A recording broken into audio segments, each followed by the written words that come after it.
Okay, so I deleted everything. Now I'll start as if I started from the beginning. So I'll just draw the trends. Okay.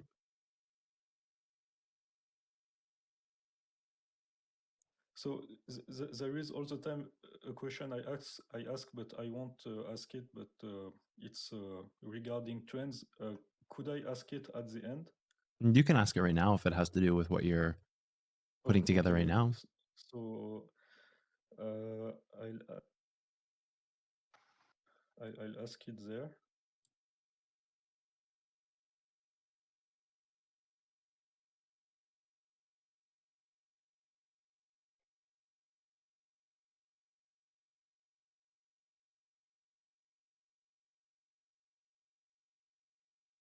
So I know that this trend is the right trend, but the question I was asking myself is about the hard close. Okay. So if I take it there, I know it's a wrong trend, and we don't see the hard close. So what I use is the swing to swing. For example, I see this, I say, oh, the swing is there, so I'll put it there. It would appropriately go to the top here because your Yeah. move isn't complete. Like when you're attaching the base and the reach point, you're wanting to go not to the first candle in a sequence. If that first candle was followed by a blue candle, then that would have been correct. Your second candle here, though, doesn't complete the sequence of what would be the peak or the valley, right? So you always have to think about, like, when you're attaching it to that, you would have two different ways in which you could do it. You would have the event where you attach it to the first candle, which would mean there would have to be no following accumulation candles thereafter. And when you have, like, if you had a third candle here that was an accumulation candle, you would go to the third candle, right? So you have to allow that move to complete its. Before you start hard closing, you have to find the proper base and reach, and the base and reach are going to be your wicks of the move. That's exactly what I was not thinking, but like I wasn't sure. But Yeah. right now you are confirming everything. Like thank you very much, because Yep. it was a huge confusion, because I was like, am I doing this right? Am I doing this wrong? So thank you very much. It cleared a lot of things right now. So thank you very much. Yeah. I'll Whenever go you back hard to the close, chart. like that, you have to go to the final part of that sequence. That would be like a Yeah. good way to put it as well. Like the final piece to the sequence of accumulation candles or distribution on the other side, of course. Yeah.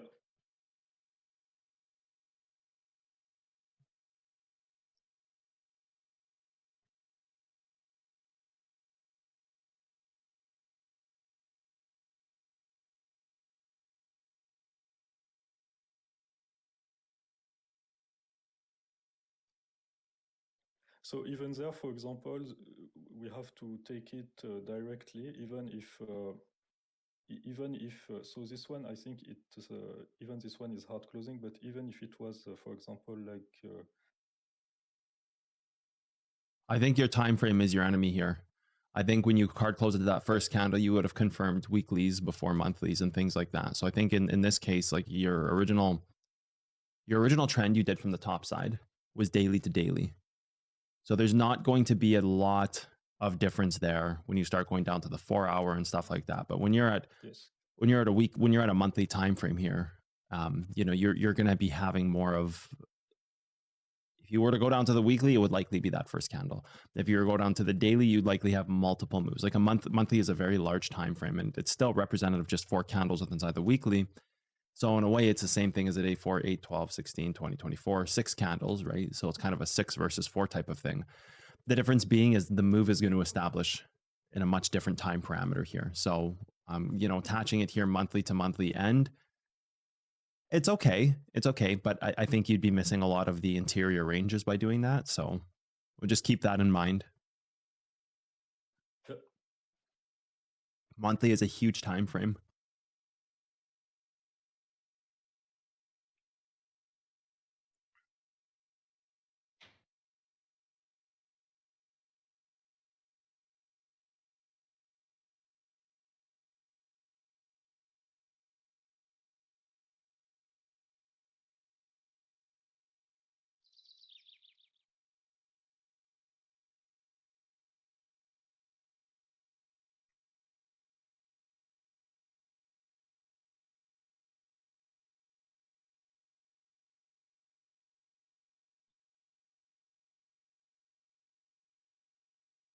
So we have to move forward in times, but however, there is a trend there.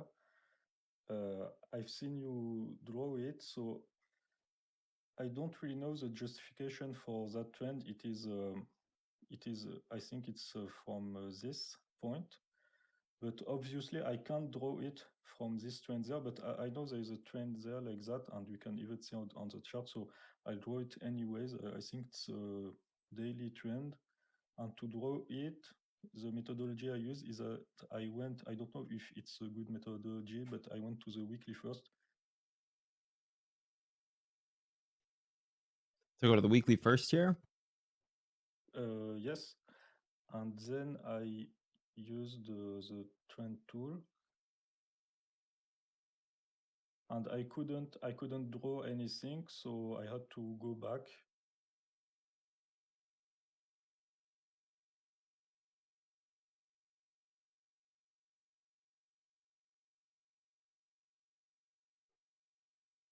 And then when I go back, I see this one there, but I don't know if that's right or wrong. The daily is correct here. I can confirm that the daily is correct.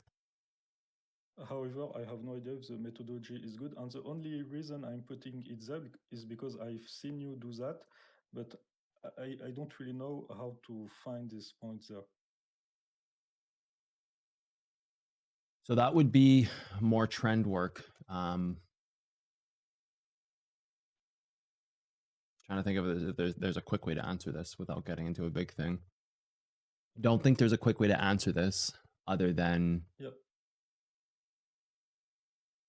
like the daily range would have been created there before any of that stuff. Like this daily range, like if you attach those two daily candles, like attach the base and the reach to the daily spots. So your base is already attached. So you don't need to draw a new trend here. But what you can do is you can just go attach your reach point on this trend, which looks like it's lined up perfect. Oh yeah, it already is attached. Okay, that's perfect. Yeah. So that would have been like your range trend here. This would have just represented the lowest part of the move that would have been, breaking down lower. The way you would look at this is that a quick way to kind of understand this trend is that you see the previous hold level that it had hit from the base of the trend. So go to the base of your trend. Yeah. You see the previous hold level it hit right to your left there. Yeah. Oh yeah, exactly. Yeah. So it hits that there. So this bottom of this wick, stay right there on your screen. The bottom of this base that you've just tested represents everything above the range. That's the break level prior to that hold level. So mark the break level for me.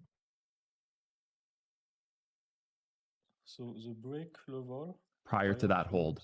Okay. No, so it would be the. Sorry. Yes, exactly. So this trend that you just created represents the range, everything that's above that 22.7. So that's like a pretty damning amount of money here. You're talking about $5,300. So that wick there that tests that represents the entirety of what the range has to build prior to it going after its next break, since it already hit the hold. So that's kind of maybe where you have to start thinking about what candle, like what did it test prior, right? Because it tests that hold prior, and then where would the next attempted break of a move be? And that's what your range represents. So that's where you would draw those types of trends. Like that's one way to look at them. So whenever you're trying to decide on these interior range trends like this that are falling outside of the larger scope of things, you can start by understanding what the next piece is that it would attack. And if it's a lower move underneath the hold, then you can say, okay, well, this can develop a range here. Does that make sense? So if it's a lower move underneath the hold, it can create a range. So if it goes there, for example. So yeah, and because you've already tested that hold level, so in theory, there's nothing left. The hold level is now in theory the trend that you have, because you've already tested that hold level. So there's no going back and testing it a second and a third time. Yeah. You can, indeed, you can, but you can also create the range off of this part of the move, right? So you have to think of it like it's laddering up in expectations almost away. Like you've got that hold level hit there. And then if it stays above this test, then it's going to create the range trend. Yeah. So in the future, if it were to go whatever this, I can't like, it looks like, we'll just call it 28,000 flat. So if it ladders above 28,000, that's indeed the range, because if it were to go any lower, it can't make a trend. And if it were to go lower, it also can't test the hold level. Now it can, but we have to assume that it can't. So we have to now talk about creating a range. So if the hold level is already tested, that means it must stay over this point, or it's going down to 22.7. Well, it's going to attempt to go down to 22.7, right? Or there could be something on the weekly, it could go down further, or a trend. Like it would, we don't know where it can go next because we're not looking at that part of the chart. We'd have to move forward and see where the trends and stuff are intersecting.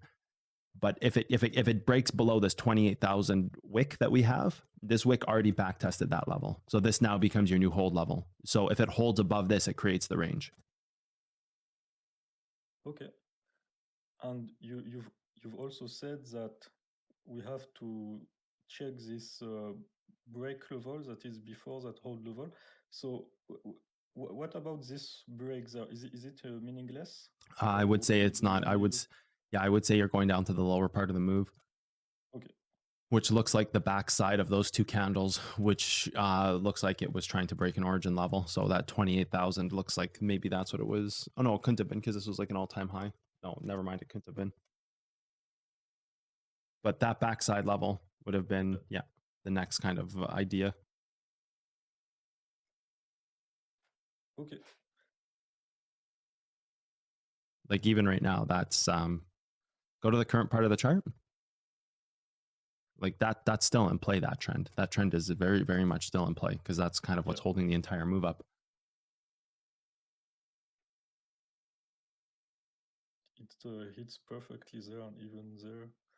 And then you'd have something very much the same in the current spectrum. Like if you were to go back to the bottom side of that chart there, just move forward a little bit.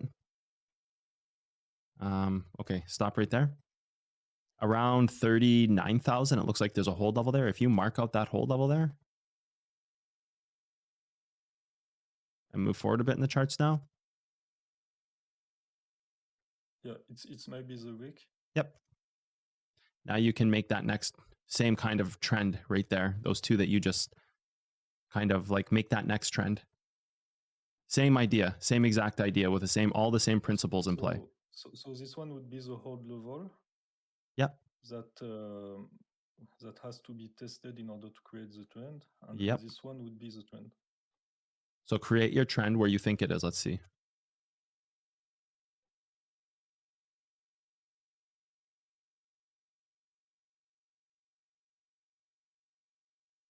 So I do it like that.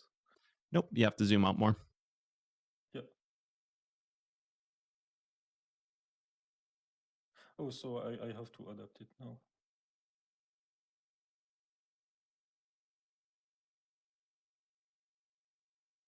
Yep, so this would be one interior range, right? Like that would be the same exact thing we just create on the bottom side, right? You have a hold level, it tests the hold level, it creates a wick, and you can see where like your first trend was right, and you can see where it breaks that trend in order to create this kind of same type of trend. So you're literally repeating the same trend over and over. Yeah. And you can see where it broke down so big because that big breakdown it had on your first point where you adapted that trend. That's a good way to look at ranges. Maybe this is a nice recap for a lot of people anyways. Yeah, if you draw another trend now from that base point that you were just highlighted on to the original reach point you had, you can see where the move breaks there and it creates the trend. Like the trend breaks, it instantly snaps down and creates that next trend. And right now it's holding that trend.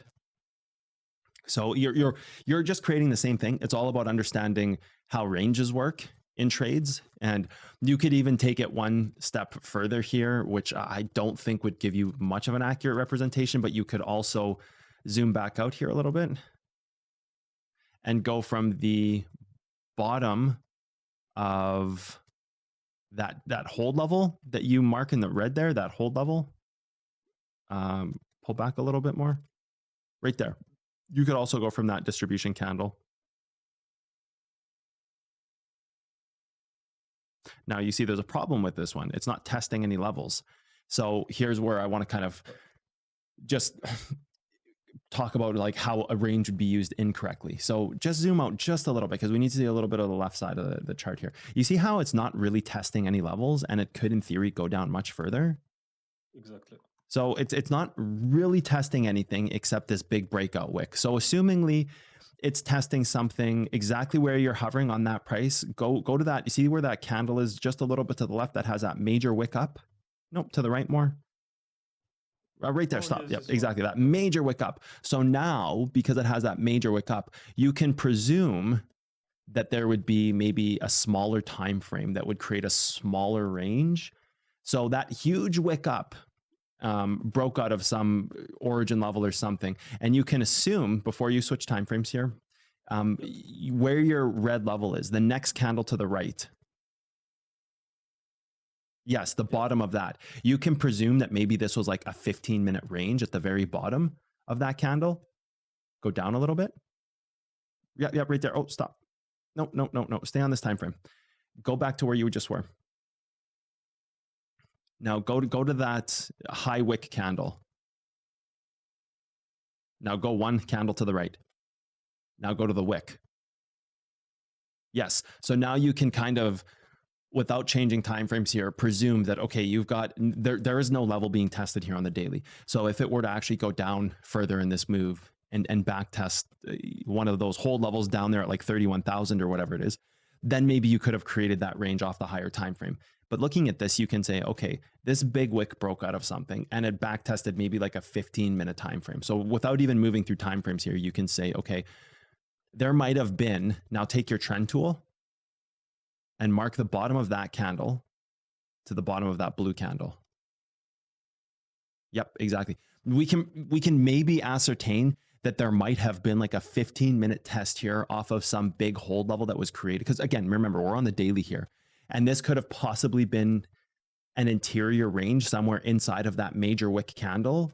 And that's how you could develop like a smaller time frame range using the same theory. But also, we can't develop any kind of meaningful range here on the daily because look at how much space is left down to test down to that 31,000 mark. So go to those blue candles at 31,000. Cotton, I'm sorry. So I understood most of the things you said, but I think that in the sound, I think there is like lagging or something like that. So I don't know if the other people can hear everything, but I didn't hear everything because there is like maybe a lag or something like that. I don't know. Your mic's is cutting in and out a little bit. My mic is cutting in and out? Yeah, there is a lag. But I understood most of it because even when it was cutting, we could imagine what you were saying, so it's okay. Okay, so I'll just give like a quick resummary. Is my mic okay now? Yes. It was like cutting for very randomly. Oh, weird. Well, if it keeps cutting out, let me know. That's odd. I don't know what would cause that. Maybe because I'm connected to Discord voice as well. Maybe it's I don't know. Maybe it's something with Discord. Weird. Okay, I'll try to explain it. If it keeps cutting out, just let me know. Yeah. So, okay, you can presume that there would be like a smaller time frame range right there, right? Like I think everybody got that.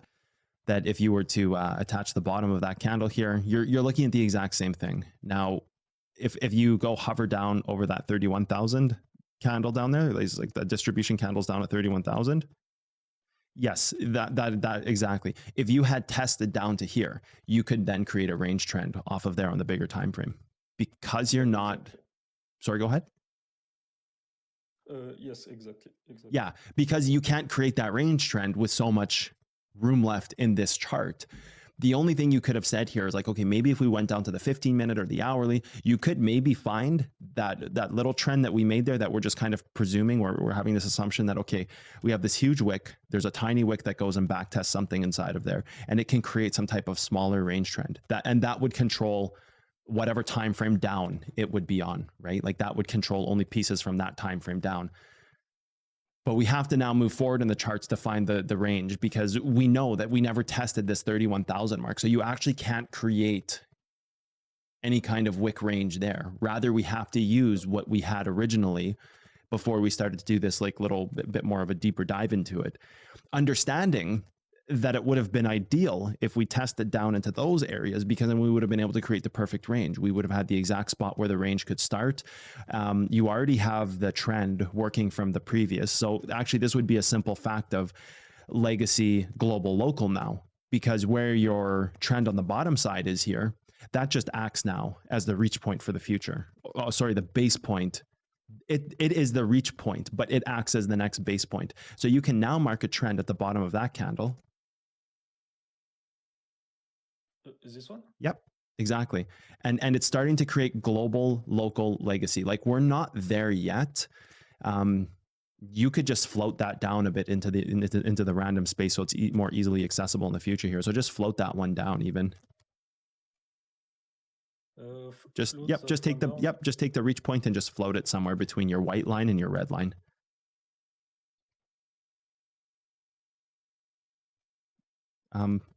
Keep going down. Keep going down further out in the charts. Just, yeah, that's good enough. And then you can take your replayer tool off here. And you can just go back to the live view. And you can rewind. And now you can see why we can use the, like, we can't, so go to your trend that you created where we were, nope, leave that one where it was. Go to your trend that we created that was the one, yes, that one, exactly. And you can just delete that, because we can only presume that that would have been something that we may have been using, but it would have only been based on smaller timeframes. That one was to prove a point that we can't use any kind of range work off of that. So you can delete that one.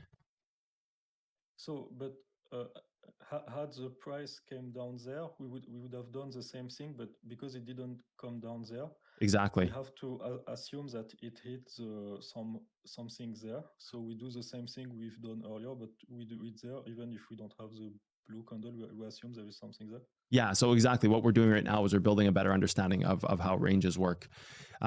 So like the very first one we did, you understood that it had a level that it tested in order to create the base point for the range moving forward, right? The very first one we did, where you got that daily and you said, I don't know if this is right or wrong. And you understand why that's right now, because it back tested the level, which can create the base for the trend of the range, right? So now we're just doing that same process over and over, but we're looking at the different possibilities of where it could be created, instead of just saying, oh, just take any random wick, start attaching it, right? Because we know that, again, just to go back over this in case my mic was cutting out, this wick back tests the hold level. Now it doesn't test the body and it tests below the candle. That's perfectly fine. It's still a tested level. If it ladders above this, because now we can say that hold level was tested. If it ladders above this point that you're hovered over right now, now you have your range, which is exactly what you had, because anything that breaks below this, assumingly it's going to go and try to attack 22.7. So now we've created that range. So now we can move forward. It's the exact same theory we're using over and over. So now we can go forward.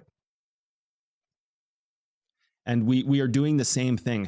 And by that example we just did, we are admitting that it didn't go down to that 31,000 mark exactly where you are. So we cannot create the range below, even though that was a possibility. So now we have to keep that in our mind for the future, that testing down into this lower range around 31,000 is absolutely the possibility to create a new range. It's cutting again. It's cutting in and out again. I think it's Discord. So maybe if we switch to... the only problem is it's going to be severely delayed then. Yeah, that's right. Exactly. So is it cutting in and out really bad? Yeah, it's just, maybe it's just like using push to talk. It might be the sensitivity or something on Discord, because it's like I don't have any noise gates on, so it's definitely not like a noise gate or anything, because I have full audio coming through on my end. This sounds like a Discord issue. I feel like maybe it's when both of you are going, like at the same time when there's too many people talking. Because when you're talking about yourself, it sounds pretty good, it seems like. Oh, it could be a mic priority thing where people's voice gets cut off. Yeah, that's okay. That makes sense. Okay, so we'll just have to be mindful of that, of mics cutting over top of each other. Okay, so then the thing is here, we have to be aware that testing this 31,000 level, like 38,800 or whatever, this could very well create a range, right? We never back tested any level that could actually hold us up. So now what you have to do is you have to create your range off of the test of the level that you have on your chart there. So right around 37,218, you can delete that trend. Yes, you can delete that. And now, because we back tested that level, we can create the range off of that test. So you can delete that as well. Now, if you move forward a little bit, you see how the wick tested that level where you have the base of your next trend. That's where your range trend for the current cycle is. So that's where you can create your range, is where you have a hold level that's been tested. And now you can create the ladder points off that, which will create the range. So the exact same thing we did in the past. So now you can delete that trend there to that upper trend, right? Because now this upper trend, so before we move forward, we're going to talk about that upper trend. That upper trend represents the continuous attack of the move. So when that trend breaks, now you have what's trying to develop the range. So you can see when that trend broke, it instantly went to back test some point above that ladder, the exact trend you have. Now, if you were to mark the hold level instead, if you want to go, yep, stop right there. Now, what I want you to do is that base point where that trend was, I want you to mark that trend you just deleted. I want you to mark the hold level on the daily. So it could be anywhere from backside and then mark all the way to the front side greedy.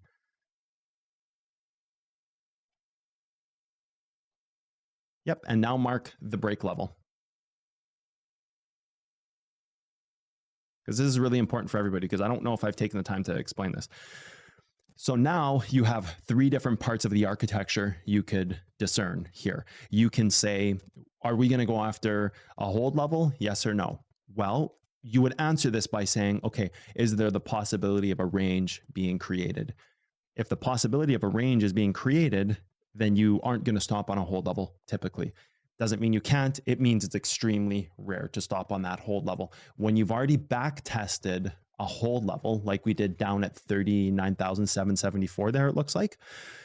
So that 39,774 wick, can you go to the bottom of that, please? Nope, you went too far. You can stay on the screen where you are. So just go back to where you were on the screen. The bottom wick there. To the left a bit more, that one there. Because that tested a hold level, now you have the ability to create a range. Because you have the ability to create a range, you now have to dissect the architecture of everything between the backside hold to the break level. The criteria here becomes create a range, not hold the move, because it already held the move. It already held the move when it back tested that daily level. So there is no, hey, let's hold the move. Instead, there's let's create a range. That's its minimum requirement to continue this move. So now if you zoom out to where this actually tested, what you're wanting to see is this hold above the break level to create a range, which it does. So now when you're sitting here looking at, hey, what level am I going to test? Am I going to test a hold level? Am I going to test a range? Am I going to test a break level? Am I going to test the backside, the front side? You can always go back and see if you've already tested a hold level, because if you've already tested a hold level on that time frame, now you are trying to create a range instead. That's why it stopped slightly above it, and it did the exact same thing back at 29,000. Once you test that hold level, it gives you that criteria to say, okay, can we create a range? Does that make sense? So if we test a hold level like that and we hold above the hold level, not above like that, but like we don't break under the hold level, we are creating a range. Is that Yes. so? Yes. So here you could automatically take off that backside hold level and that front side hold level, because they wouldn't be a candidate for a smart entry.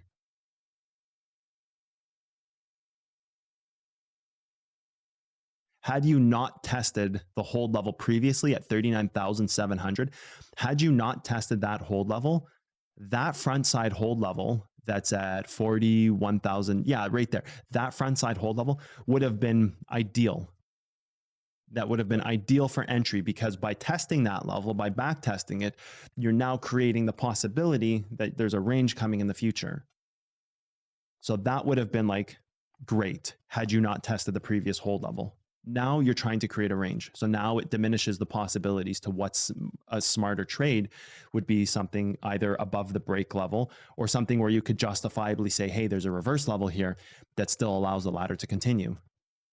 But once you've tested that hold level, you're now creating what's potentially a range for the future, just like you did back on your first example. It's the exact same thing. We're just doing it on a different part of the chart.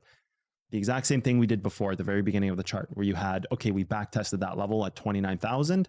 That wick at 29,000 goes back, tests a hold level. Now, as long as it ladders over that, it's no longer trying to hit hold levels. It's trying to create a range, right? So that's where you get that, because then a lot of people would have looked at this trade, stay right there. Nope, go back for a second. A lot of people would have stayed right there. Now mark out the daily hold levels that you would have tried to buy here. So say you already went above 28,000. So when we are there, for example? Yeah, say your price right now is 50,000 and you're dropping like a hot knife. What hold level would you have tried to buy here? You don't have to move on the chart. No, go back to where you were. Talking about the spectrum of this trade here. You're at 50,000. You've already moved well past this stuff. So you're sometime in the future. Right now it's December 20th. Imagine this is like February 10th and you're trying to pick which hold level you want to buy next. Which hold level would you be looking to buy? So as we tested this one. Yeah, we've already tested that. Imagine it's like February and you're looking at this part of the chart. Which hold level would you try to buy? So if I look at this and I know that how to say that,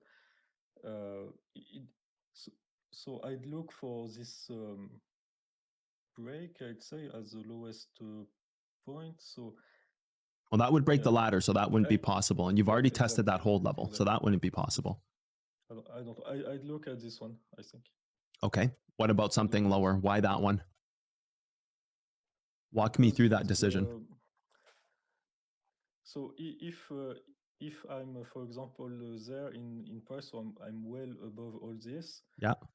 If I take, for example, something there, so like the example we've seen on the right of the chart, we've seen that it went even the lowest daily, it went even under.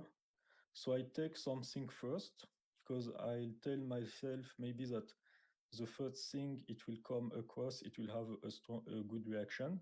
Okay. But the things that are too low, it will maybe do something strange, like not strange, but it will maybe do something like before where it probably deep dived, I think. So what would be the basis of that decision other than a hunch? Because we can't use a hunch here.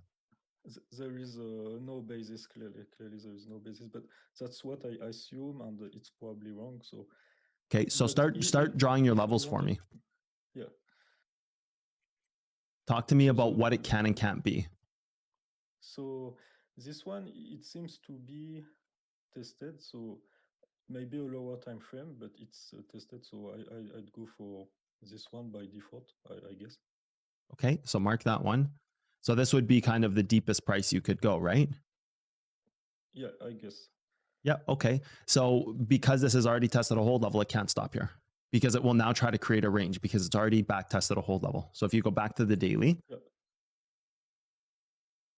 because you've already back tested a hold level and you've developed this move off of that hold level, you're now looking to create a range. So even here, you would have originally had a trend. So you would have even originally had trends that would have worked through here, right? Yeah, sure. Do the hard closes, right? Yeah, exactly. Perfect. Now continue the move. Press play.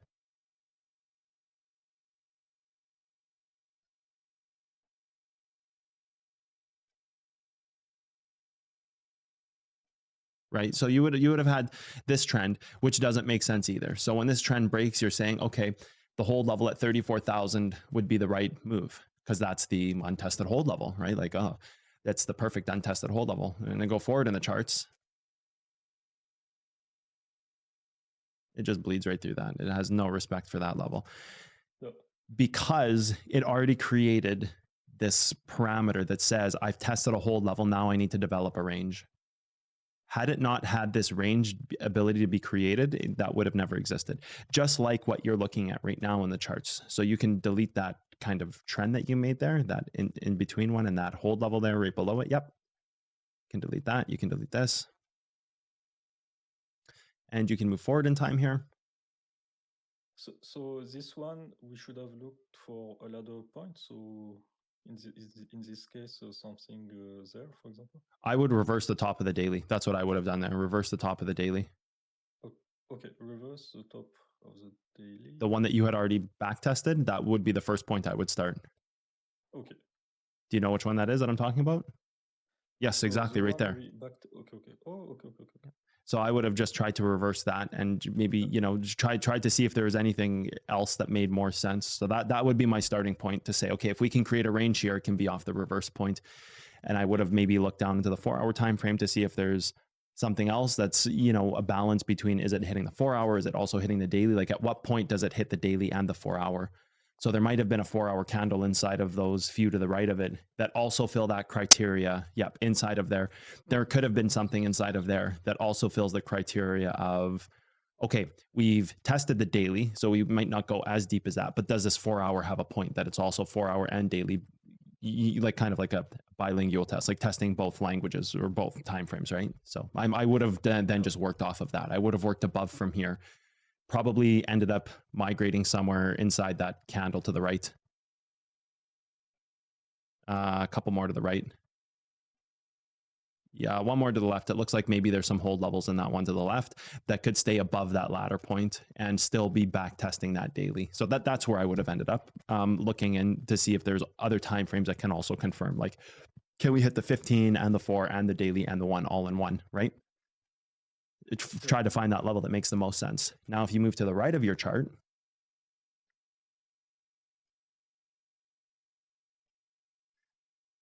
this is where you're going to see that same exact scenario was just created, where you back tested a daily level. So you can get rid of that break level now on the chart that you have, that break. Yep, perfect.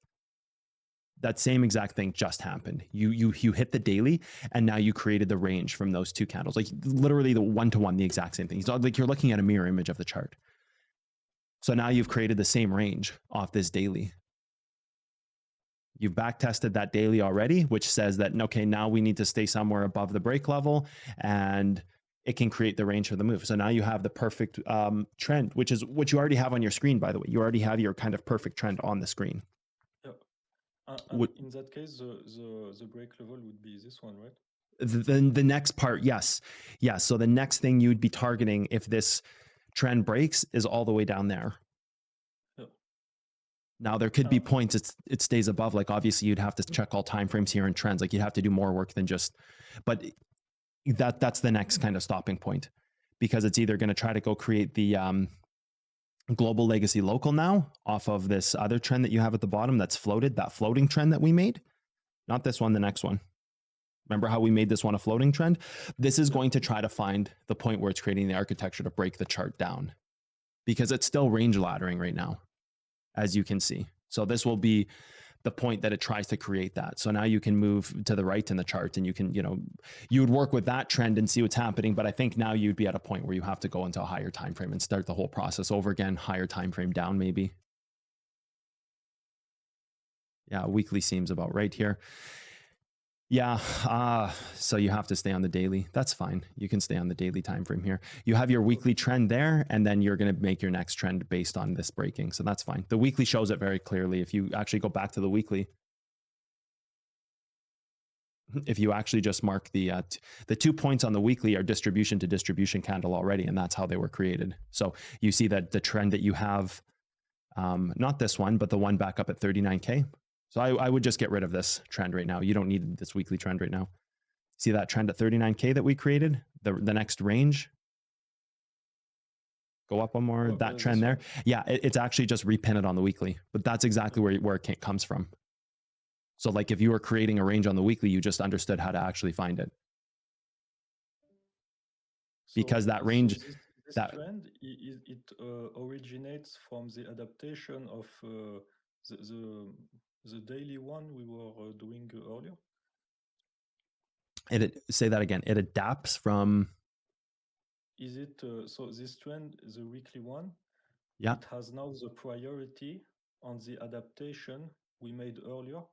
So I wouldn't say that it has a priority, But as time goes on, you would have been able to create this as a weekly. So in that moment for the daily, it would have been created on the daily.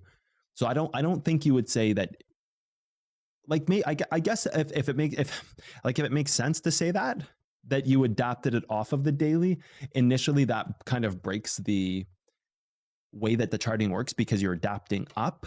So if it makes sense in a way that, okay, I've adapted up in timeframes, understanding that we would have started from the weekly at this point to move down, just with the understanding that it can't actually adapt up.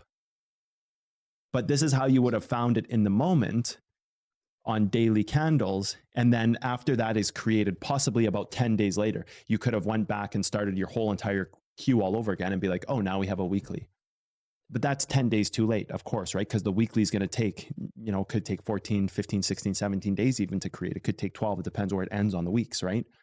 It could start on the first day of the week and need a full 15 or 16 days to create. Meanwhile, you saw that reach point developed on that day one of what could have been a 16-day span on the weeklies where you need to kind of close out a few candles. But then in the future, you would have just went back and started highest time frame down anyways, and you would have just marked weekly to weekly here. And now you have the exact trend that you're supposed to have. Difference being is finding it in the moment is how you saw it on the daily, because that's how these weeklies were created. But then move forward in time and you wouldn't be working daily up. Actually, you would be starting your queue from weekly down and this would instantly be on the chart. But you couldn't find it in the moment by using weekly candles because it wasn't in existence at that point yet. You see what I mean? Yeah, exactly. But that's how you can, and everybody here, because we haven't really talked about ranges at this level, but that's how everybody can work with ranges, is you can see where a range is getting created. And you could do the same thing on like a 4-hour if you wanted to develop a 4-hour range. You could develop the range by saying, okay, it backtested a 4-hour level. That creates the candidate that if it actually goes up, that it's not going to test that next hold level. It's actually going to try to hold the move based on a range. So that's how you create a range, is by seeing what level it tested previously and saying, okay, if it tested this level previously, the 4-hour level, you can now go and create a range. Now, sometimes it'll go 4-hour level to 4-hour level to 4-hour level, and that's one set of possibilities, right? So if you mark out like a 4-hour level and you see like 5 or 6 4-hour levels hit in a row constantly, like bang, bang, bang, that's fine. You're not creating range off of that. But when that one odd candle kind of deviates away from that and it goes above the hold level and goes way up and close to the next wick, that's where you can create your range. So that's where this is really helpful, because it allows you to find the exact pinpoint moments where you can say, oh, well, why did cotton create that range there? And that would be why, because there's like a queue that stops following, right? Like it's like, oh, 4-hour hold level, 4-hour hold level. All of a sudden it rips up and it ladders it instead of getting a 4-hour hold level. Well, that's where your range exists. Now that's the range you have to break.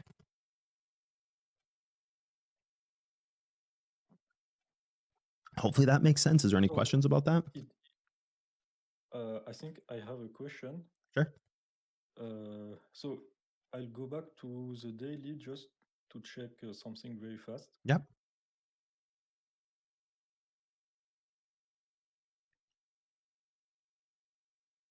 Okay, so we said this one, it tested this. Yep. But what if I said, so I remember, okay, right now I remember you told me this one, it's like, it looks like it's not really testing anything there. So we take this one and we say, if it gets tested there, then we can create our range trend. Yep. We created there. But however, what if we said this one is tested, so we can't use it? Just like we said, this one is we had this before. We had the test of this before. So this one there, we can't use it like this one. Yeah. But I could say that somehow this one is also testing something, so I can't use it, so I have to test something before, and then at the end I'm like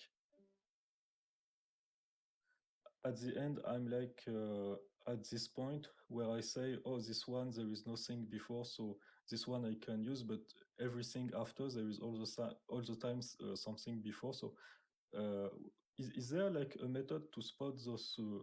So this one is easy because there is nothing before. But what if we had something there? Is there a method to spot those candles like this? I'm not sure if I'm following when you say if there was something there before. Like for example, this one. Or maybe I'm missing something simply, but so we have this one, we have the test there, the perfect test, and this one there, the blue one there, I can't use it, or I can't, this one there, I can't look at it as I'm looking at this because we had that perfect test there, and now we are creating our range, if I'm right. So if we want to go down, we'll be targeting this zone there. So this one, I can't really look at it the same way that I'm looking at this, but the same way that I've said that I can't use it because this was a test of this, why can't I say that, for example, I can't use it because this would be the test of whatever was there. I don't know if the question is. I'm not sure if I follow. Yeah, but anyway, I think it's. Does it's anybody very else intuitive, so. have like understand and can maybe explain it differently? I'm not sure if I'm following. I think what he might have been trying to explain is that what you were explaining before about the previous range tests about why we couldn't use that level. I think he's trying to look in the past to see that same situation before, and I think that's what he's referring to.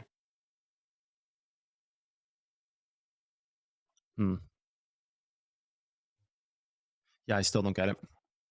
Maybe it's just me. Yeah, I got what you're saying, but I was just trying to see it from his. Yeah, I don't know if I understand, Coco. Maybe let's come back to that. Yeah, it's so. I think what you explained is everything is very understandable, but like my question, it was, I don't know, it's I don't think it's very important. I think that if I rewatch, maybe I missed something small somewhere. So, but I see the global idea. But my question was just like, for example, if we said that, but it's not really important. But for example, we say that this one, we get that perfect test there. So now we can't use this one. It opens the possibilities for a lower test in the next part of the move. So whenever you test a hold level, you should be looking lower in the move than the next daily. Like this hold level makes sense to buy that you're looking at right there. That one makes sense because it wasn't back testing any other hold level. So now there is no let's go deeper in the range to create a range trend because that can't exist. A range trend can't exist here yet. So that's where you're going to get like a lot of information out of this, because instead of saying, oh, that would be the difference between the one on the right side of the screen. If you hover over the right side hold level, just that, yeah, exactly. That would be the difference right there. Because this had already back tested a hold level, this stuff had already back tested a hold level. Now you're looking to back test to create a range. The one on the left side of the screen becomes a perfect entry because it actually didn't back test a hold level. So instead, you have a hold level that will then now create ranges for the future. So that would be the difference. You have to look at the very first point and say, okay, did this test a hold level? Yes or no? Because this doesn't test any hold level, it can't really go deeper in the range. Like it can't really break down further into that move without trying to break the entire move. So that's where you're going to get your difference, is the difference between buying the actual hold level or deep diving it. To say, okay, is it going to deep dive and create a ladder point? That's where you're going to find your difference. It's just like if you go back to the beginning, you could probably see the same thing. I'm assuming you can anyways. If you go back to the beginning there, okay, perfect. Now, if you were to have hit this level that you did back at 28,000, do me a favor. Draw a very interior range trend off of the bottom of that wick that tested that hold level. Draw a range trend very locally. just to the next distribution cycle. Yes, exactly. So when this breaks down, it would have been the same thing. Like now you're trying to hold somewhere above this because you're not saying, and do me a favor now, mark the actual hold level on that candle. Not that one, the next one. So if you were to just say, oh, it hit a hold level, now it's going to go after the next daily hold level. So move that up to the next hold level. No, to the left more, to the left more, to the left more. No, to the left more. Yes, there, exactly, perfect. That's why this one doesn't stop the move. You see how you already hit a hold level. So the candidate for actually going and laddering off of a hold level now, because you've already done that once, is not there. And that's why this thing sinks so much deeper in that first move. So you see that blue candle where you made your trend, your very local trend. Yes. Now go to the reach point. Exactly. So this is why this one doesn't hit that same hold level, because otherwise you would just hold level, hold level, hold level, ladder, ladder, ladder, ladder, ladder, right? So this starts to become the difference between when you have already hit that time frame hold level. You're not looking to take the trade on the hold level again. You're not looking to go hold level to hold level to hold level to hold level. Now it's like a layer deeper of understanding what the possibilities are, because this has filled that criteria where you're saying, oh, it already hit a hold level, so why would it go here? Well, it's going to try to ladder the move to create a range, which is exactly what it did, right? But this is why this one doesn't stop at the hold level. Just like the example, now go back and forward into your charts. This is why this one deep dives that hold level so hard. Now go forward into your charts to the move we were dissecting a second ago. Keep going, yep, keep going, keep going, keep going. This one did hit a hold level. Yeah, keep going, keep going, keep going. Yep, keep going a little bit. See, this did hit a hold level right there out at 39K. So now yep, keep going forward. Yep, okay, stop right there, perfect. Now create the hold level on the daily again. The next hold level that should have been hit. Exactly, you see now it's the same scenario that we just looked at in the past, because it did hit a hold level. It won't go and stop at that hold level now. Like, of course it can, but if it does, that's where the range does not exist. The range isn't being created yet because it's simply just laddering hold levels. But because it did hit a hold level, that hold level now becomes unsafe to buy, because you're not trying to buy daily hold level, daily hold level, daily hold level, just like we did in the past at 29K. There's a reason it didn't stop at that daily, because it's now trying to create a range because it already hit a hold level. If it's continuing to trail off these hold levels, it's not ready to create a range yet. So if it does trail there, it doesn't create a range? Exactly. Okay. You can create a trend there, but that's typically going to be like a local global legacy type of scenario where you're just doing like a cycle against the range. So you can create like the global local legacy, but it's not going to be the range trend that represents the larger part of the move. Yeah. So this is like the exact same scenario that you see happen in charts all the time. You hit a hold level, and if you're continuing to ladder on those same time frame hold levels, you're not creating a range yet, which is really critical information, because now when you hit a hold level, you realize, oh, we hit that daily. Let's deep dive the next daily hold level to create the range, right? So now if you just take your replayer tool and cut it off kind of close to the hold level that you just created. Not that one, forward. Nope, the next one. Yeah, sorry.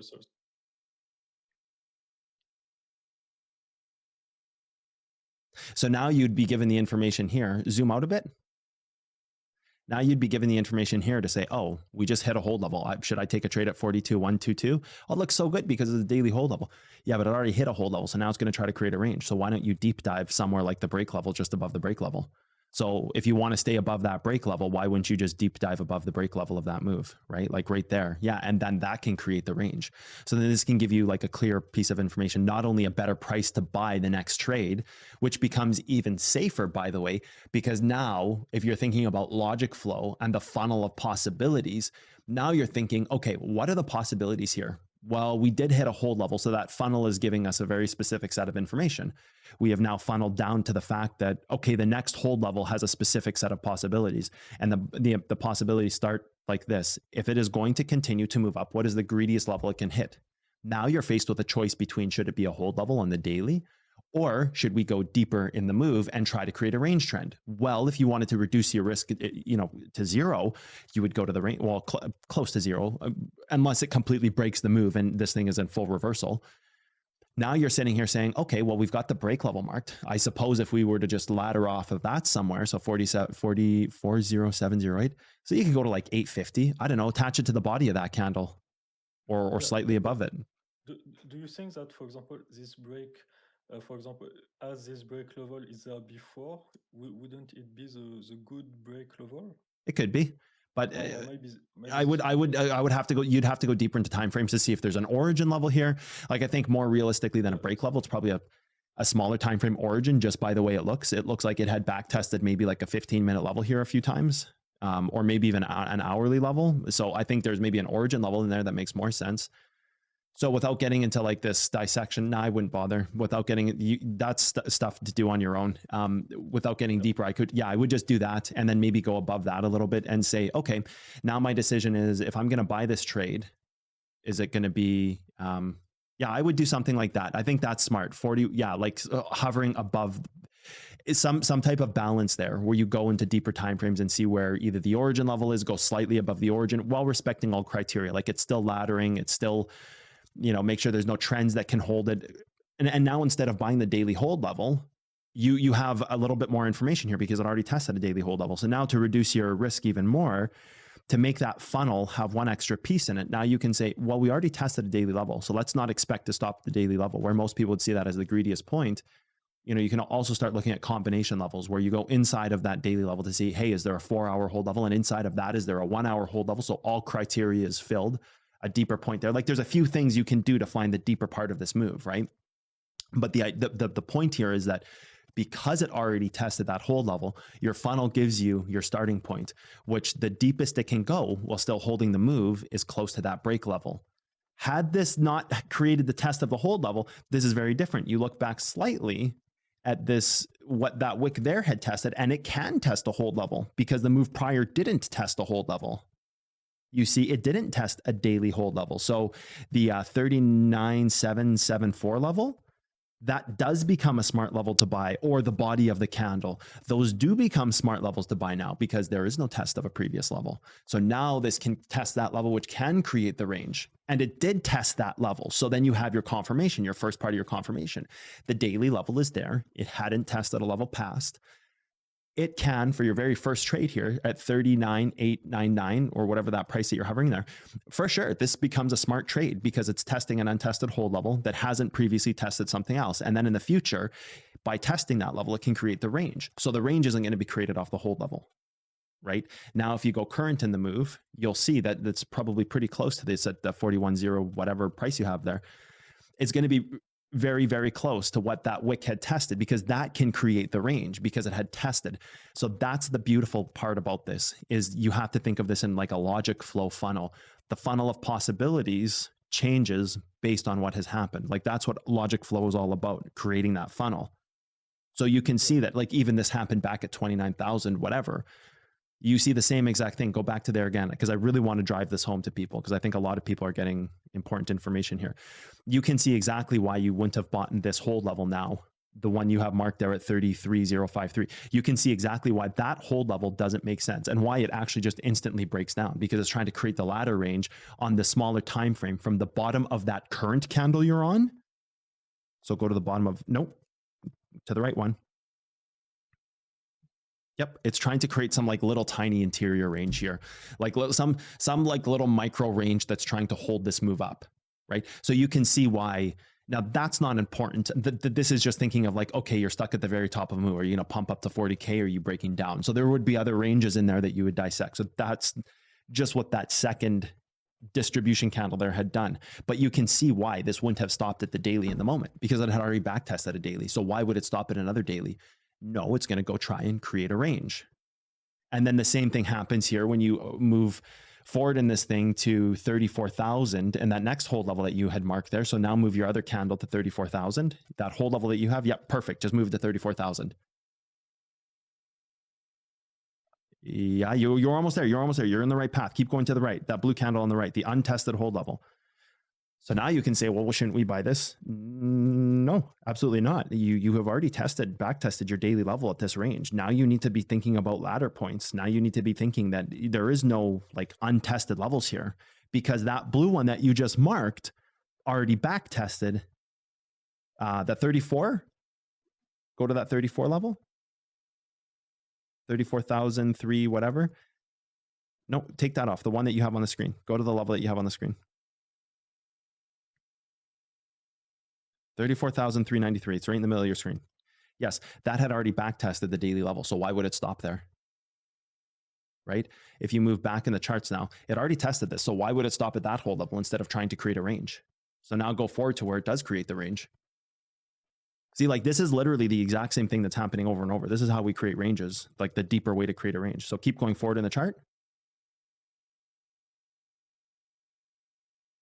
There you go. Mark the break level, like zoom out now. Right? You could mark the, I think this one was an origin level actually. So if you actually pull it back to that first candle, keep going left, that one right there. Yeah. From what I remember, this is a 12-hour origin level that I believe exists here. God, I've done this for so long that now I'm starting to forget where these levels exist. But now if you go forward in the move, I believe it had to ladder above this, if I remember correctly. No, it wasn't that. Maybe it's further back. Somebody must remember that like there's like a 12-hour origin level or something. Maybe it's one more candle back. You could find it if you want. I'm pretty sure it's like a 12. Maybe it's a 4-hour actually. Go to the 4-hour. I think it might be the 4-hour. It might be that one. I know somebody, like we've done this so many times now in the past.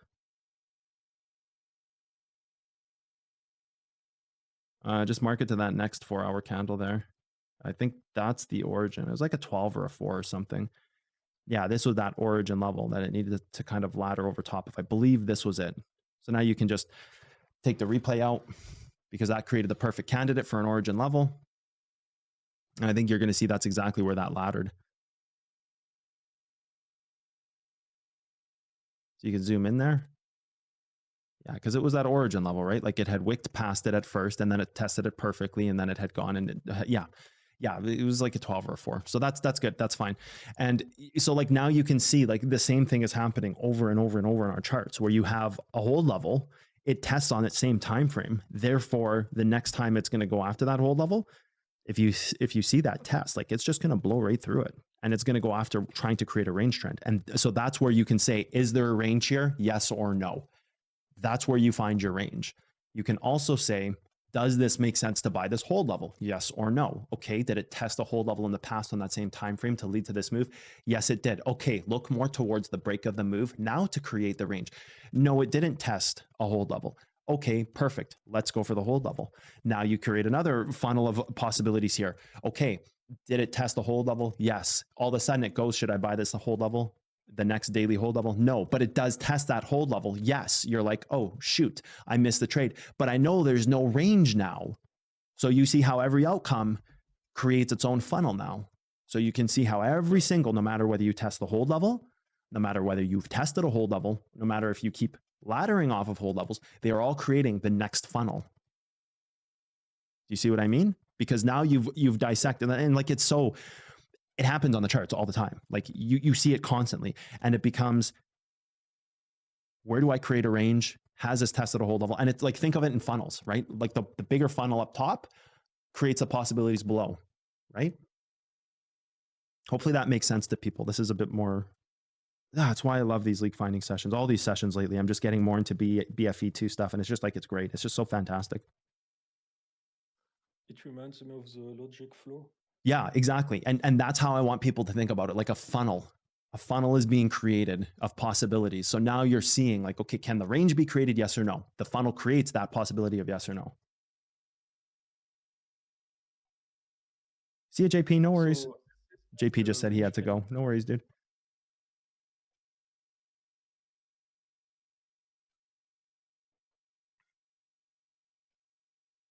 We're going to wrap it up with Coco soon here. To go to the next person. But Coco, did you have any like kind of final questions or like an example you want to create for us maybe to show this? I'll ask one question about, so very quickly. Sure.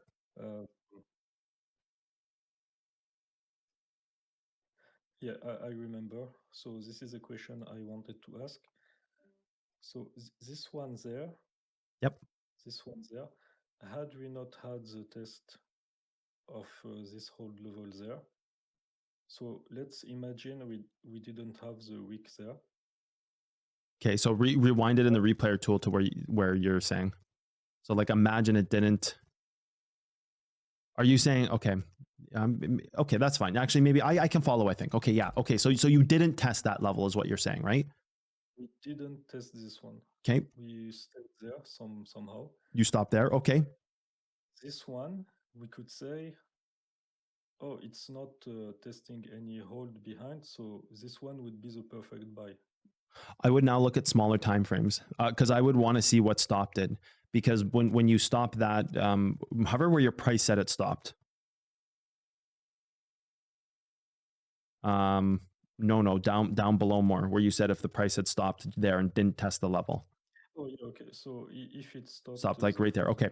So now just by leaving your mouse there, you can think that there might be what could look like an origin level on a 15-minute time frame here, back inside of that blue candle at 40,553. So the second blue candle on the daily that actually looks like there's possibly a 15-minute origin level there. And the reason why I say a 15-minute is because of the amount of leftwards movement on the candle to the left of it, the amount of downwards movement it has below it, and then the break above it on that white candle and the amount of downward movement the following candle goes through. So it looks like there's some kind of origin level that broke there. So then I would look at lower timeframes for the origin level. That would be my first inclination here, is that this is some type of origin level that broke. And also not only for that reason, but you see how where you're hovering slightly to the right of where your mouse cursor is, it looks like it's back testing some kind of level that broke out over and over and over as a reverse. So those 1, 2, 3, so that candle, 2 over again, 2 over again. It's creating some type of interior ladder there off of something that it had broken from that valley. So that's, if it had stopped there, that's kind of what the first thing my brain would say is like, okay, you go 2 candles to the right from where your mouse is, and it's like, oh, what is that testing? And then 2 more, what is that testing? And then 2 more, what is that testing? So it looks like they're laddering off some type of back test of something. So if it had stopped there, I would start going down in time frames to see what that was all about. Just trying to imagine how the candle would look if it never had that wick, right? So that at this point, I would go down in time frames to see, okay, well, what was causing this ladder? Do me a favor, take your replayer tool and go to that last hold level that you marked, the original one there.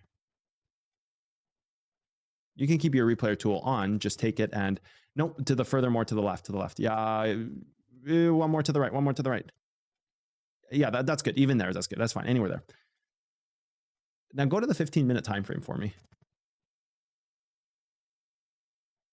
See if we can find an origin level here, because this does look like an origin level right there. I think I see it already. Move that candle to the left right there. Yep, you're right there. Yep, origin level, I bet. So, and I would wonder if this is created even before that. So zoom out a bit for me. So I'm wondering if it's created even a little bit before. Try to find this origin level on the 15. Take this chart further back in the charts. Go back a bit more. There's another level there. Go back. There's no origin level there because nothing's testing. Yeah, right there. There's a test there. Okay, let's go to the right now, because it can't be anything before this because everything else breaks and hard closes. Yeah, that's it right there. That's the break. That's the one right there. That's the origin level. I was right. It's a 15. And then it breaks above that, and it's probably trying to hold this if your candle had stopped there. So that's then what I would look at. And you could go now to the hourly to see if it indeed was an hourly, but it looked like a 15 just based on the way the candles are patterned. It looks like a 15. It's not an hourly because you see the hourly breaks. So it can't be the hourly. And the hourly is actually created after the 15 anyway. So if you were to move your level one to the right, one candle to the right to the hourly, it's not there anyways. No, just one candle to the right, the valley right below that 15. It's not here anyways because the original level would have been on the 15 and not the hourly. This could have been the hourly if it was created one candle back as a blue candle. This could have been an hourly, but this can't be because actually the 15 would have been the original level because it was created first. But in the coincidence where your 15-minute level is marked, hover over that one for me. In the coincidence where that is also a blue candle, then you would say this is an hourly. So now you can delete this hourly because we know it's not because the 15 existed before it. And you can go and see if there's a 15-minute hard close here. So go back because it's not the hourly. I can promise you that. This is the original level that had the first test that started all of the rejection. And you see there's no hard close there, right? So that's where, like, that's why when I said, like, it looks like a 15, there's just a way you can kind of tell after doing tens of thousands of charts, you can kind of start matrixing into these timeframes and see things without seeing them. So now go back to your maybe like a 4 hour and take that replayer tool off and see how this level got tested in that moment, wherever we were on the charts. I don't even remember anymore. Yeah, it looks like we were somewhere right there. Perfect. So now I would be looking at like this as the level, and you can actually see that was tested perfectly. So it did back test that level already perfectly to break out, because that's the thing about origin levels that we talked about a few months back, right? The origin level that breaks it out can also be the best entry to re-enter the trade before the massive breakout, because if the origin level that broke holds the move on a back test, you're headed for a major pump, right? So that's how I would start dissecting this. Now you can go on your daily time frame, maybe, please. And then, because that was your kind of original statement here, and go back to where that was in the charts. I think you're to the right more. No, to the right, way more to the right, way more to the right. Oh, yeah. So now go to the right, because you were asking, like, what would I look for if that never existed and stopped up there? That's the kind of stuff I would look for. So that's exactly the kind of stuff I would look for. I would say, okay, this, like what I first said, this looks like a 15-minute origin level. I can just kind of tell by the way those candles are patterned on the left. It looks like a 15-minute origin. That's where I would start looking, is like on those lower time frames, kind of what had broken out this move. Like, look for what could happen on this trade, right? Yeah. That's how I would start to now downwards dissect that if there was no daily test there, and if it had, never tested that level, I would look for the deeper information like that. And I think that so people want to talk, but Mhm. I have maybe one last question. Maybe I don't know if I can ask. If it's quick. Okay, very quick. So the effect of time, and also the two axes, horizontal and vertical. We say that the effect of time, so okay, what is there earlier is more important.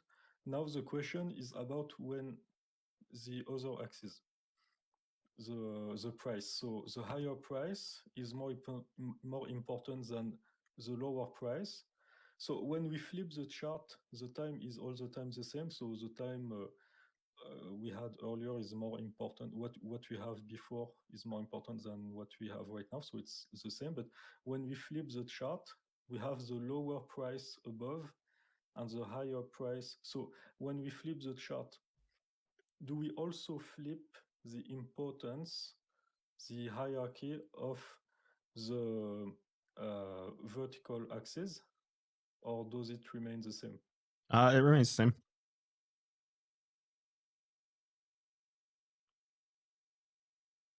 Sorry, I didn't hear the answer.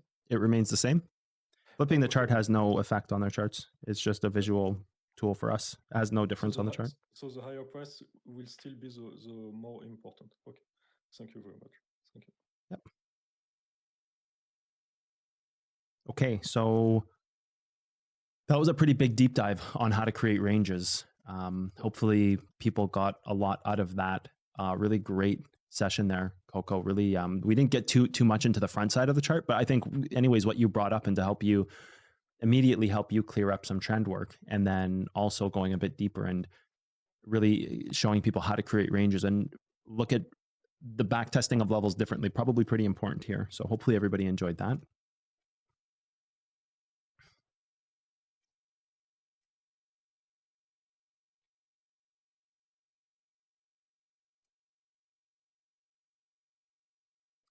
Okay, I guess I have to have.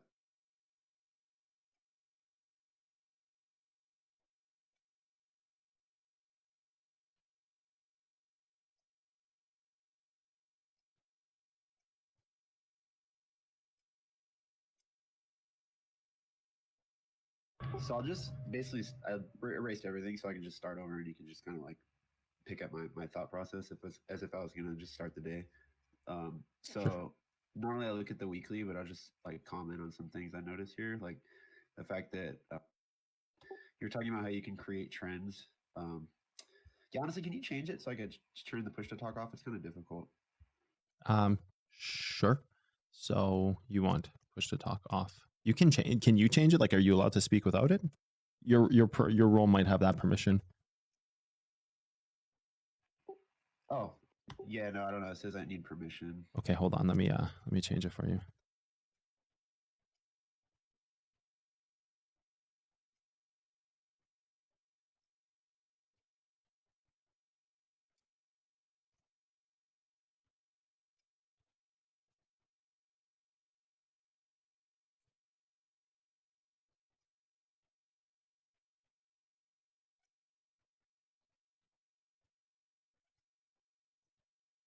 Okay, try now, Dax. See if that works. Cool. Yeah, there we go. That was Okay, like perfect. multiple. Yeah, so just like the thing you're talking about with the trends being created in the future, something I noticed is like this could potentially in the future be like a monthly range trend or something. Yep. Because you haven't hard closed this level, and then also you hit the break up here. So just things I like noticed, not really relevant, but. And so that's a good point. And when would that be usable then? If you were on the monthly there, when would that be that point where you're saying, okay, this could be in the future? When does that say, yes, I can use this? When I would think when you have like an accumulation monthly close, right? So you're talking about March 1st? Presumably March, we go into March, right? And then like, yeah, and then we have an accumulation close here, and then March, yeah. So February, we kind of linger price, it closes an accumulation. So then March 1st, you're saying that this could be, in theory, what we're looking at? Right. Yep, Yeah. that would be correct. Cool. So still obviously ways off, but then, and then the weekly, I've just been thinking a lot about like you were talking about, like failing to get over this, failing to hard close this. Sorry if that was loud. No, you're good.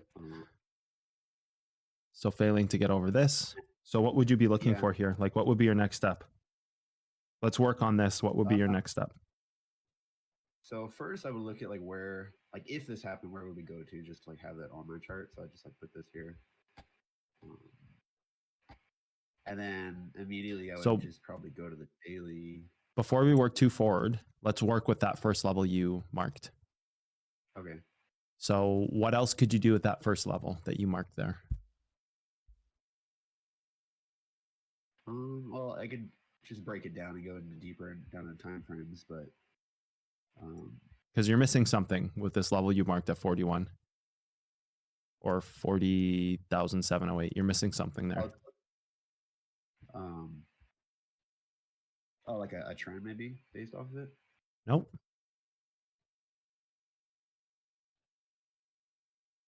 You mean like as far as like adding to it, or like I did something wrong? So I would go deeper in there to see if there's possibly an origin level, because I would have like kind of an inclination that wick that comes so close to it. Okay, so there definitely doesn't look like there's an origin level here, because it did ladder above this daily. Like if you went to the 4, would there be possibly anything else that would give us an idea if this is an origin level or not? Because I would just like to see if this wick that tested down here potentially. It can't be there because it's your level is above that, right? And it didn't quite hit that level. So I would look inside of there to see if there's any kind of origin level here that we're missing, or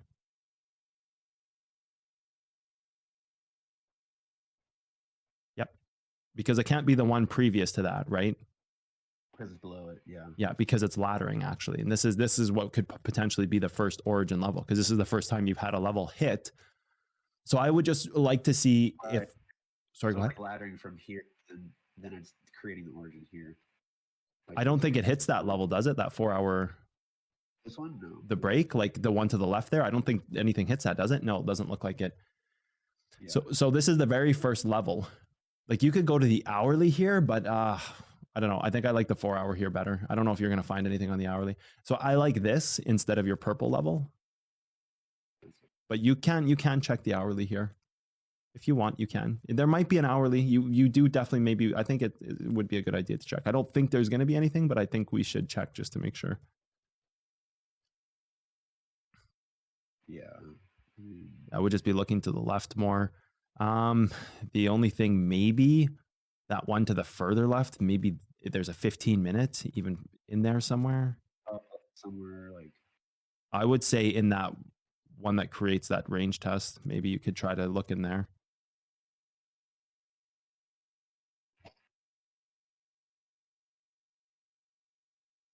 Just kind of looking for like the original level here, right? Did it just cut off? Oh no. The only thing I can say is there could possibly go back into that for me there. There we go. Okay, good. Let's try to see if we can find something on the 15.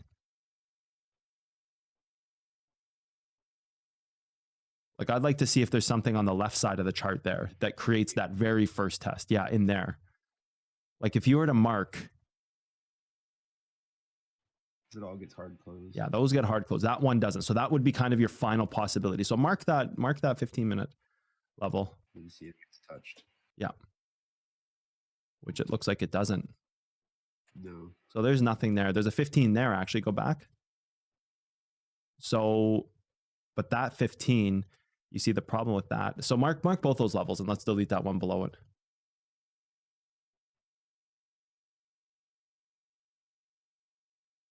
Still get used to the trackball. I always use my delete key. I have a hotkey to my mouse.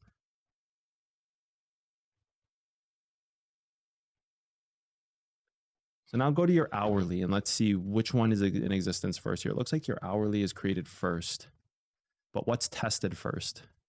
So go back to your 15 because we need to see if that 15 tested before that hourly.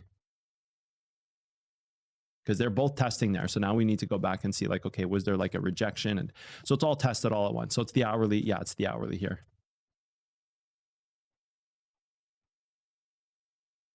Yeah, your hourly is in existence first. It gets tested at the same time. It's the hourly, not the 15. And is that actually, I think that's the 4 hour too, isn't it?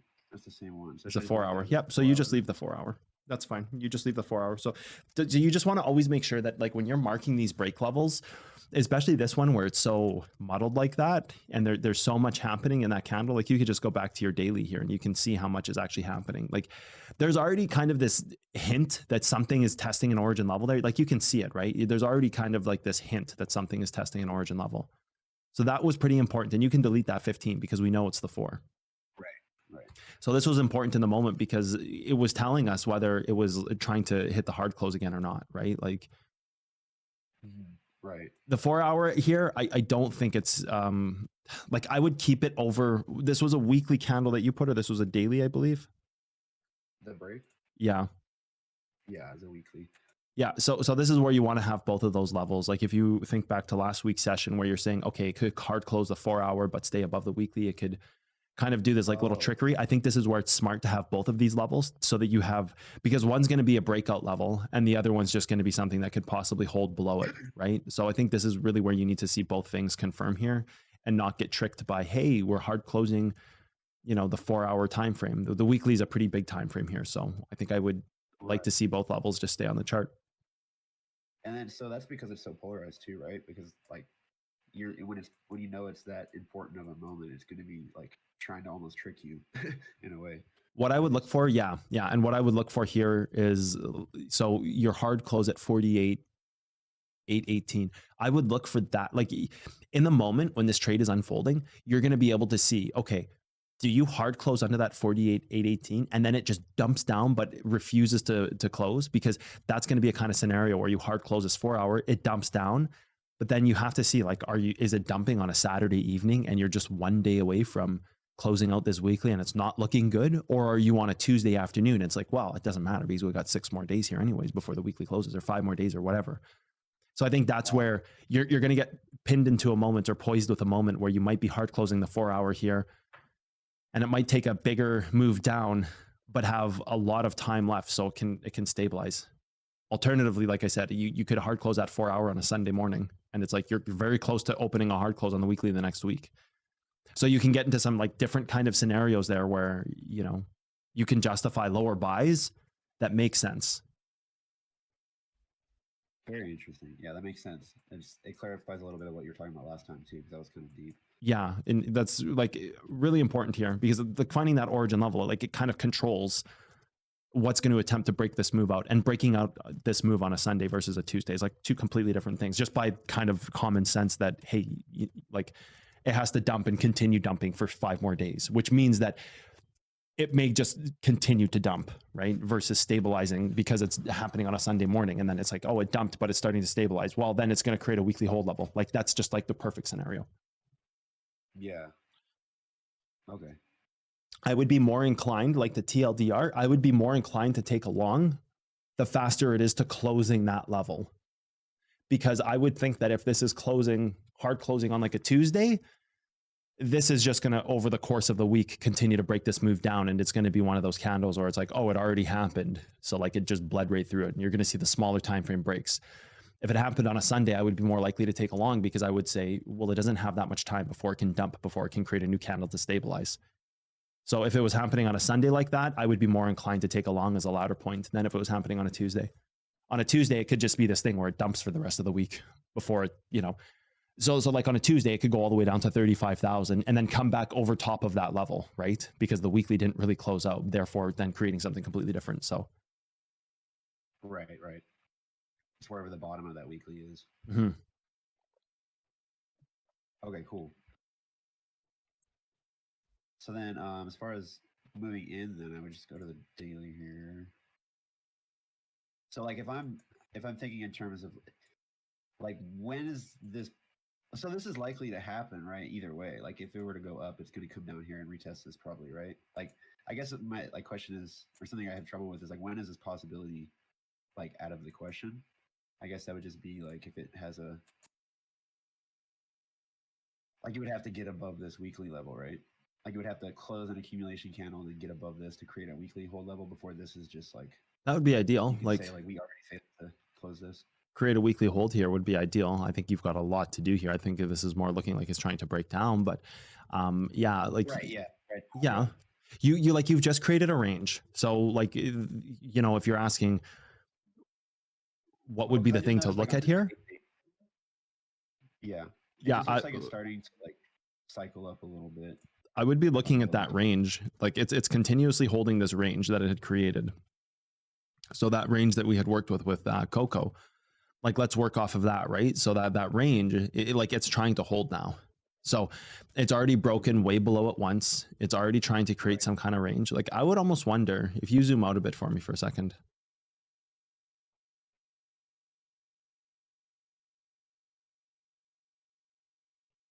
Yeah, no, it's this origin. Like I would almost wonder if you're testing something even prior to this as an origin level, those 2 wicks testing something. Zoom out a little bit for me to the left. Doesn't look like it. No, it doesn't look like it. It's just simply trying to create a range. I would look to see if it can hold this range trend. I think once this range trend breaks, I don't think the weekly or the origin or anything can hold it up. I think once this range trend breaks, you're going to be like way down in the move. So like it looks like it's moving down right now. Like it looks like it's just trying to break down. Right, because I noticed too, it hit this daily backside here after it hit this break level. Like it hit this daily break level, came up, and now it's respecting the backside. So it seems to me like it would want to move down, but the next thing I would be looking at is trying to build out some kind of range expectation on the interior part of the move. Because I think like whatever range is in play, I think that's what would compress this move down. Like if it can't get over this, that's what will compress the move down. That's kind of where you're at. I would go to the hourly time frame here. Zoom out. Zoom out more. So I would be looking in that grouping of candles to the left. Is there a 15 or an hourly in there? It's too zoomed out for me to see. So it's not that, because it would have to be kind of. You mean like right here? Go to the left a bit. Go to the 15-minute here. Let's take a look at that left side of the chart here. See if there's any hold levels hit that could create a range. So mark out the 15-minute hold level at the very left side of the chart. Yeah, so let's mark out that hold level and see if that was hit. Yeah, that one. kind of the reverse level there. It's bugging me.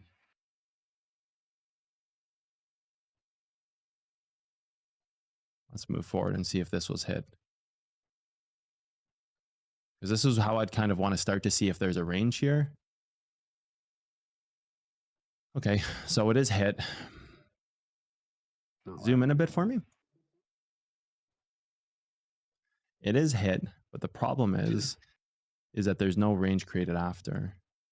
Because it actually wicks above it where it should have created a range. So if it hits that hold level, it can create a range, but it actually wicked above it. Okay, zoom out for me now. And so it doesn't matter that it didn't like reach the top of this over here. Like it's still barely. No, I wouldn't pay too much attention to that right now. Unless it's a break level, that could possibly be an origin in the future. But we'd more be looking at trying to find where the range is right now to better understand this move. So maybe, yeah, go to the hourly. You don't really have the creation of any ranges here either, do you? Nope. Tested. You can't really create any range here. You can create the range off that hourly there. So if you mark that hourly hold level, the wick down a little bit more, does it hit it? Yeah, so mark that.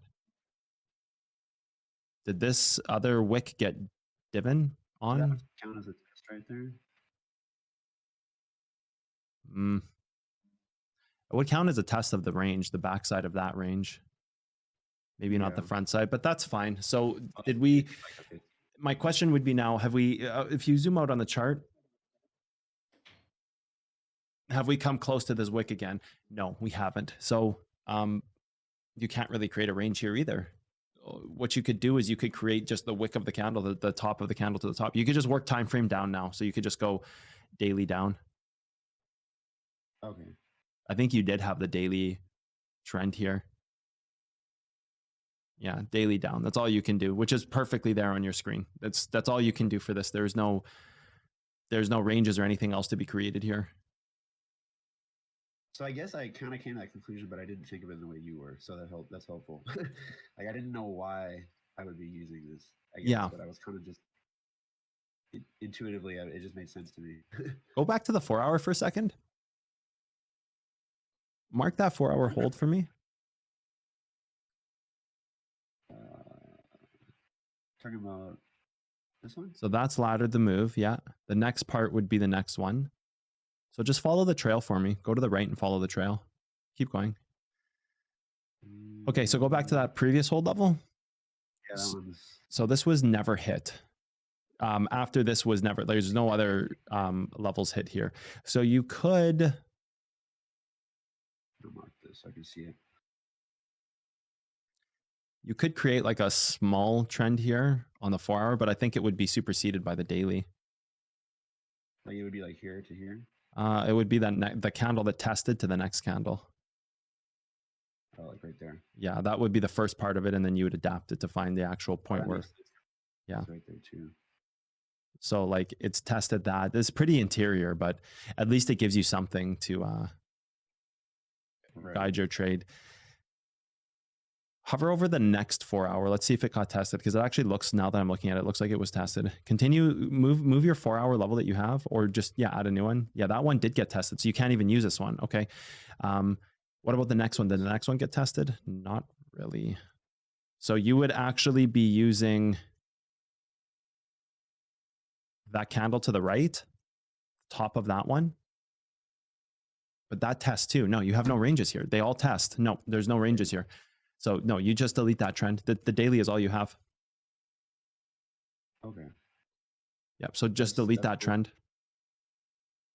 Yep. You don't have any ranges here that need to break, that can break the move. You have to go up and test something first. So simply here, you just have the daily. Mm-hmm.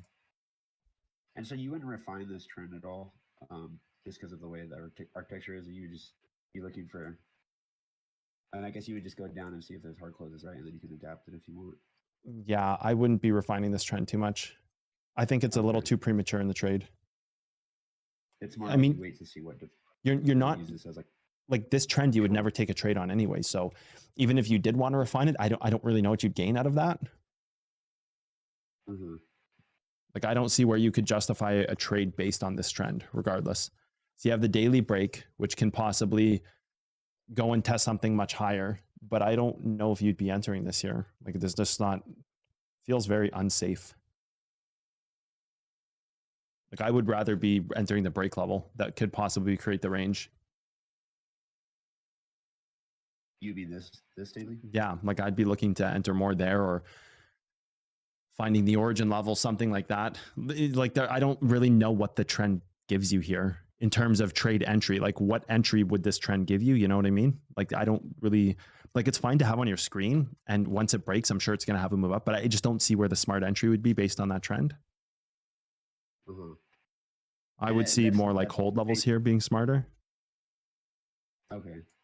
Oh, I see what you're saying. You're just not, you wouldn't base a trade purely off trend by itself. Yeah. So like you can have it on your screen. I don't know if it like actually aids you in a decision anywhere. Right. Yeah, I usually tend to look for like hold levels to represent the trend anyway. Possibly it could act as a trigger point. If you were in a short from up at like 44,131, it could act as a trigger point to that. You see what I mean? So like having this trend on the screen, it's good, but like the usability of it is one scenario here, which is like, okay, it could be a trigger out of a short that you're already in, like from up higher, because it's going to break and it's going to move up and try to create that test of something that could possibly create the range. So, you know, you can have it on your screen, but like, how does it help you make, like, where do you make a trade off of it? Like, I think that's a really healthy way for people to always think about any level they put on their screen is if it's on your screen, would you ever make a trade based on it? Or is it just there for information? Because I think this is where a lot of people, they mark their charts and it doesn't put into fruition anything that could possibly, like a trade could come out of it. So you have these levels marked on your screen right now, for example, like, would you take any of them as a trade? Any of these levels that you have? Like, which one would be your trade? Like, what would you take? I feel like I would have already taken the backside here, right? Because like the backside, like if you think it's going down, you want it to hold this. So you would want to like, you would want to take something in here because like if this breaks up, it would be a deviation from Perfect. Right? And because that backside, which is the smaller time frame, also will test the daily front side, because the backside front side there, it's almost like identical. Oh yeah. Like you have the test of two criterias possibly there. That's a really good point. I didn't think of that. So you're testing like the backside lower time frame as well as the higher side front side. Right. So that would have been a good trade. So that would have been a decent spot to enter. Could you justify it as higher?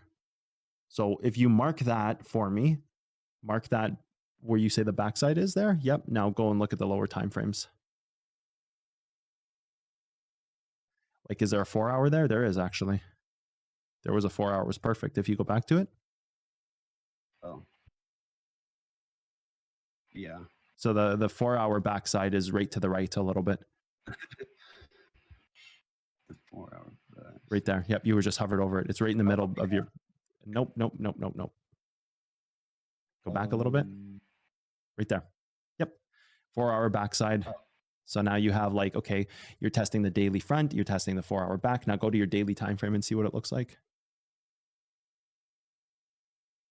So like you're testing like a backside front side level there, right? Like it doesn't have to be inside of that daily candle, but that's still where the backside 4 hour exists. So you have a backside 4 hour there. You also have a front side level test.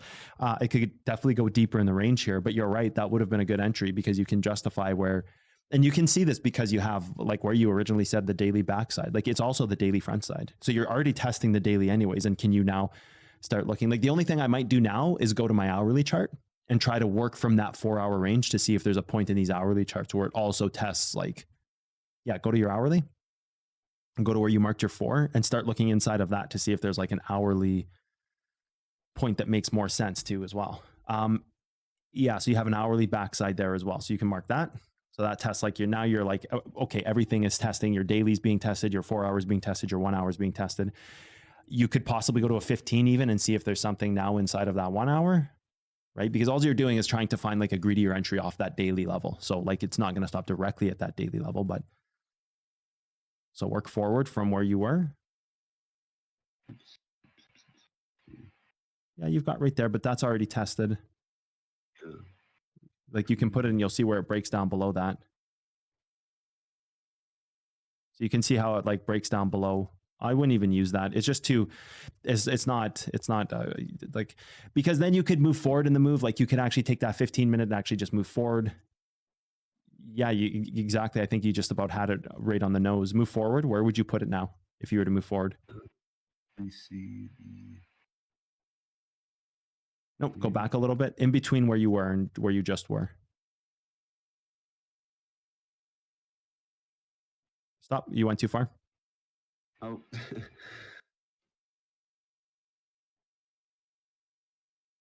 There. Keep going. Yep, right there. Because now you can see like that candle there is past whatever origin point it would have created based, it looks like it's like hitting some kind of origin level here, or the creation of these time frames, because it's still within the daily, it's still within the 4 hour, it's still within all those ranges before the move dumps, right? So you can, but this looks like it's already tested and holding the move down. Like I just don't think the 15 here is clear enough to say 15. I think once you've reached that hourly level, it's pretty good. The 15 here is not really. Like there's too much movement happening there, because like it looks like it tested a 5 minute and a 3 minute, like all that stuff that's going above this 15 minute level is testing smaller time frames. And you go back to the hourly and you'll see it's a lot cleaner when you back test this hourly. So then I think you just have like a really easy thing to say if you're going to test the daily level, like just look for a bit of a better entry, like 4 hour daily. Yep, go to the hourly. Yep, you'll see it. See how the hourly is so much cleaner. Like it's just, it's got the hourly front side there with the back side, even just as the front for the hourly front side is also with it as well. Right there. That's really finicky. You gotta like, yeah, it just takes time, I guess, to see those little things. Yep. You just go inside of the time frame. Like if you're testing a daily, you can just say, okay, is there also a 4 hour in there? Yep. Is there an hourly inside that 4 hour? Yep. Right. And then you get like your pretty perfect spots. And then you could see even right now on the screen, it back tested the hourly, back tested the 4. Now it might come back up again and back test the daily, might come even a third time and test it, because it's, going through these tests. Like the first test there is the hourly. It's even the hourly front side right beside the break level, even on the front side of your chart there. So you've got both a combination of the front and back side hourly. Do you see where the front side hourly is? Right here. Yep. And then the break level is just slightly above it for the hourly. Yep, exactly. So you've got what could be like the origin 1 hour in the future. If it goes above that and falls back down and holds below this hold level, doesn't hard close. So you've got like a lot of things firing here. You've got what could potentially be the origin level now if it wicks way the hell over top of this and doesn't start hard closing the hourly time frame, right? So now you've got what could potentially be the creation of the origin in the future. You've got the hourly reverse, which would ladder the move off of that. Like it just becomes a really smart entry here on the hourly because of how many things are just lining up perfectly, right? Mm-hmm. So it's just like a way that you can find a better entry on your daily here, and it's just it all exists inside of the original time frame that you're looking at, which is the backside. Sorry, the daily, right? So then, yeah, you just have a very good entry. And these, like, as far as like a stop loss, you'd be looking at like the break for this 4 hour. Like if you were to take which part of it? Like if you were to try to take a short, like maybe on say on that hourly.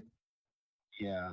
I would probably in this case look for the hard close on the hourly time frame above that break level to stop out of this trade. I think on this trade, I would gauge it on what's controlling the move, which would be possibly the breaking of it and of the hourly original level. It can't be the 4 hour here. We know that. So you can automatically rule out it's the 4 hour because it never reached that 4 hour level. So there's not a 4 hour break. So I might work like a manual stop loss here where I'm saying if I was in this trade, I would want to see the hourly hard close over top of the origin in order for that to happen. Okay, interesting. So I might take a bit of a different approach on this one because I would like to look at what could break this move up. And here it looks like it's the hourly origin. And the hold levels here are going to help hold it down. So that's how I would look at this one. That origin first. That's probably should have been like one of the first things I did after I saw this test. Yeah, I mean, when it tests it, it opened like when it tests that level, the funnel changes, right? Like all of a sudden you can now create, in the event that you start holding levels on the bottom side and moving up, the event is created that you could possibly create this as an origin level. And in order to create it as an origin level, you'd have to wick above it and fall back down below it. And because it's already tested the level, that's kind of what I would expect here. I'd expect the next part of this move to go after that 4 hour break level, but fail the 4 hour break. I would expect it to ladder off that 4 hour point. So I would maybe start thinking about putting because it's already creating an origin level. So why create 2 origin levels? Like the origin level is already there. It doesn't need to go and test this 4 hour. If it already tested the 4 hour, then we'd be looking more towards that. But the hourly is already created, right? So that's always going to be your origin level here. Like it will always be your origin level, regardless if this 4 hour goes and tests and falls back down. The 1 hour is always going to be your origin. It was the first one that was tested as the first on your chart there. So now I would say like, okay, well, you know, I need to hard close that. So full expectation that it can, you know, break over this hourly break level, and you're still pretty close in price. So I don't think you would be stopping over $50 here. Look for the hard close maybe on that and to get out, or on the bottom side where you create a time frame that can hold the move up. So like maybe I would also look at this as like, maybe I don't use a stop loss in terms of a static stop loss. If a target on the bottom side is held and something creates on the bottom side, I would also just get out of this trade instead of letting my stop get hit on the way up. So that's how I would even take it one step further. I would say, okay, I know the origin could possibly be created in the future, so I have to stop out if it hard closes that. But what if there's a wick that blows by that, I get liquidated, and then it still doesn't hard close, it's still an origin? Okay, well, what event could create that? The right hold level on the bottom holding the move up could create the attack of that origin, which runs the risk of liquidating your move. So then I would look at what could be created on the bottom side of the chart that would validate the attack of this origin level on the top side. So before even going and saying, let my stop criteria get hit first, create the criteria that would create the attack. So if you know that origin is going to get attacked again on the top side, like don't wait for your stop to get triggered. Treat this as what holds it up on the bottom in order to create that attack. So then I would start high time frame down to see what could create an attack on the origin level. I'm just gonna check. I don't think. Yeah, I would start on the daily. I guess it's kind of. I think you're working with that range right now, the one that's trying to break the move, right? So I would if you see that as the highest piece to this, stability in the move, right? Like some type of interior trend, maybe those first 2 candles there on a lower time frame. You can maybe mark those first 2 candles at the bottom. I would stay on that time frame, or you could go to the 4. That's fine. I would stay there. Exactly. I would create those 2. Yep, you just had it. No, go base point earlier in the move, right to the next candle. Yep, and I would now start looking at the lower time frames to see what trend was created. I would start here. Oh, okay. It's like, okay. You just use this as a starting point to see. There it is. There's the 4 hours. So now I would create that. You would adapt it here though, right? Yep, snap it to the 4 hours. Yep. The very bottom one there. The very bottom one. Nope, the final candle. Yep, I would look at that. The reason you do that is because like if you were to go down in time frame, you would just adapt it and end up there anyway, right? You would end up there on the smaller time frame, which just leads you back to rechasing your tail into going back to the higher time frame to say, where does it really exist? Which is like the bell curve thing. Yeah. So now I would zoom in. It's super hard to see your trend. It looks like that trend is getting respected. So now what I would do is I would look for the hold levels, because this is if this move is to break down, it's got to break this trend. It's very interior, but it's also what held up the move in relationship to the other range being hit. So now what I would do is I'd go look at the lower time frames on the like closer to that range of the chart, like maybe the hourly, the 15-minute. Like what has this thing been doing? So there's a 15-minute hold, right? You got. Oh, yeah.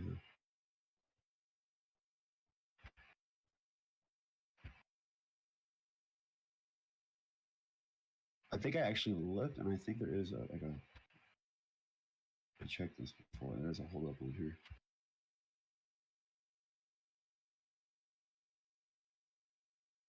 Like an origin kind of. Would that be important to mark? I would not, but I think in this moment, no. I don't think that's important to mark here. Getting a little messy here. And then I believe there's like a 1 minute here too. So instead of looking at micro time frames like this, what I would look for is the higher time frame information in this scenario. Okay. I would start with the hourly here. Just zoom back a bit. Is there any like backside hold levels or any kind of like really damning information that's created? Zoom in there for me. I'll zoom in.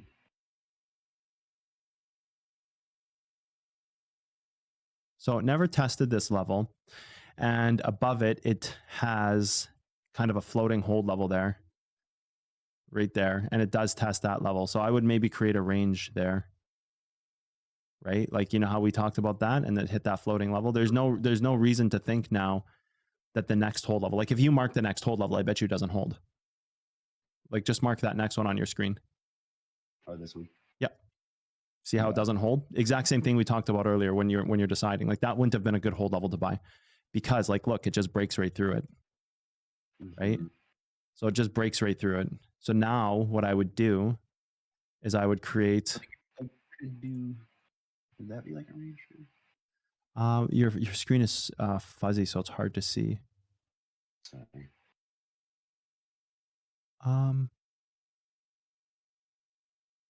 Okay, it's a bit clearer now. Okay, so you have your level hit on the right there.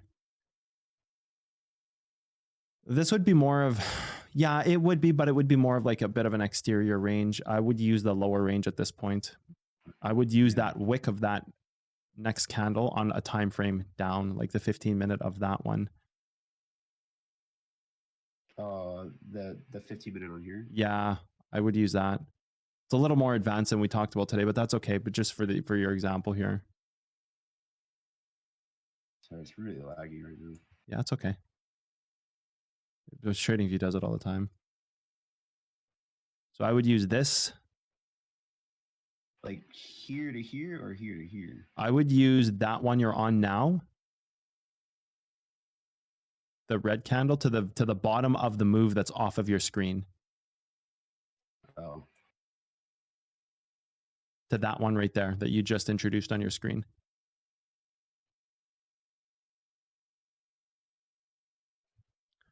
Looks like that's breaking, so you're in the bigger range now. Oh, that makes sense. Okay, so this is like... It's kind of hard to follow. It's pretty choppy for me. Sorry. It's okay. No, it's not your fault.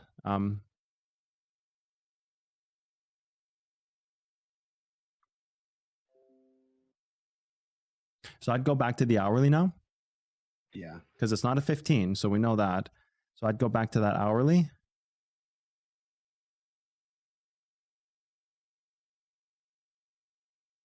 But you see, first off, before we move anywhere forward with trends, you see how that hold level wasn't held at all. Like afterwards, that one right there wasn't held at all because it kind of hit one of these floating hold levels. So it's not going to hold. It's going to try to create a range off something. The trick here is finding where that range is trying to be created. It could potentially be if you go back to the 4, because that's what we created our first trend on. Let's take a look at that. So it has to hold this range. I think right now you're just at a point where you're not able to create any ranges and you're just looking at this 4-hour trend. So it has to hold this 4-hour trend. So I think the point where I would exit this short is the first one, like if you're talking about a stop loss here, the first point would be if you go and test that range again and it holds.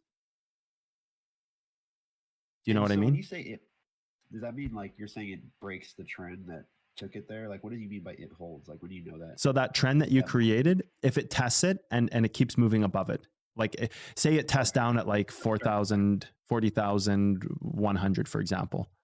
Yeah, it tests down there and then it just continues to close over top of trend without hard closing and breaking down. I would use that as a stop to get out of this trade. I would just be out. That would be like my trigger point to the trade because clearly it's telling me that we're going to go attack this origin again. So that would be like the very final piece. So now you can work off that. But I don't really think there's any other levels here. Like it just kind of looks like it's still breaking down, to be honest. Right. Yeah, the deviation thing is really like eye-opening because now I think of origins as like deviations of ladders, you know. So it's like exactly, yes. If you're looking for that origin, it's like you're like trying to create a deviation, I guess, in a sense. In a sense. Absolutely.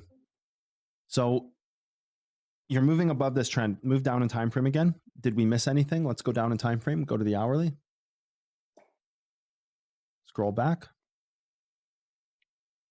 You really want to find out what it's doing on that left side of the chart. Like, is there any break levels that we missed? Is there anything there? I don't think so.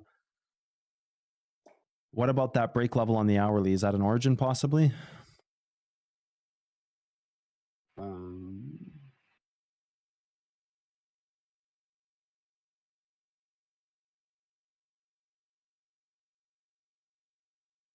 Do you see which one I'm talking about? I want to see if you see it.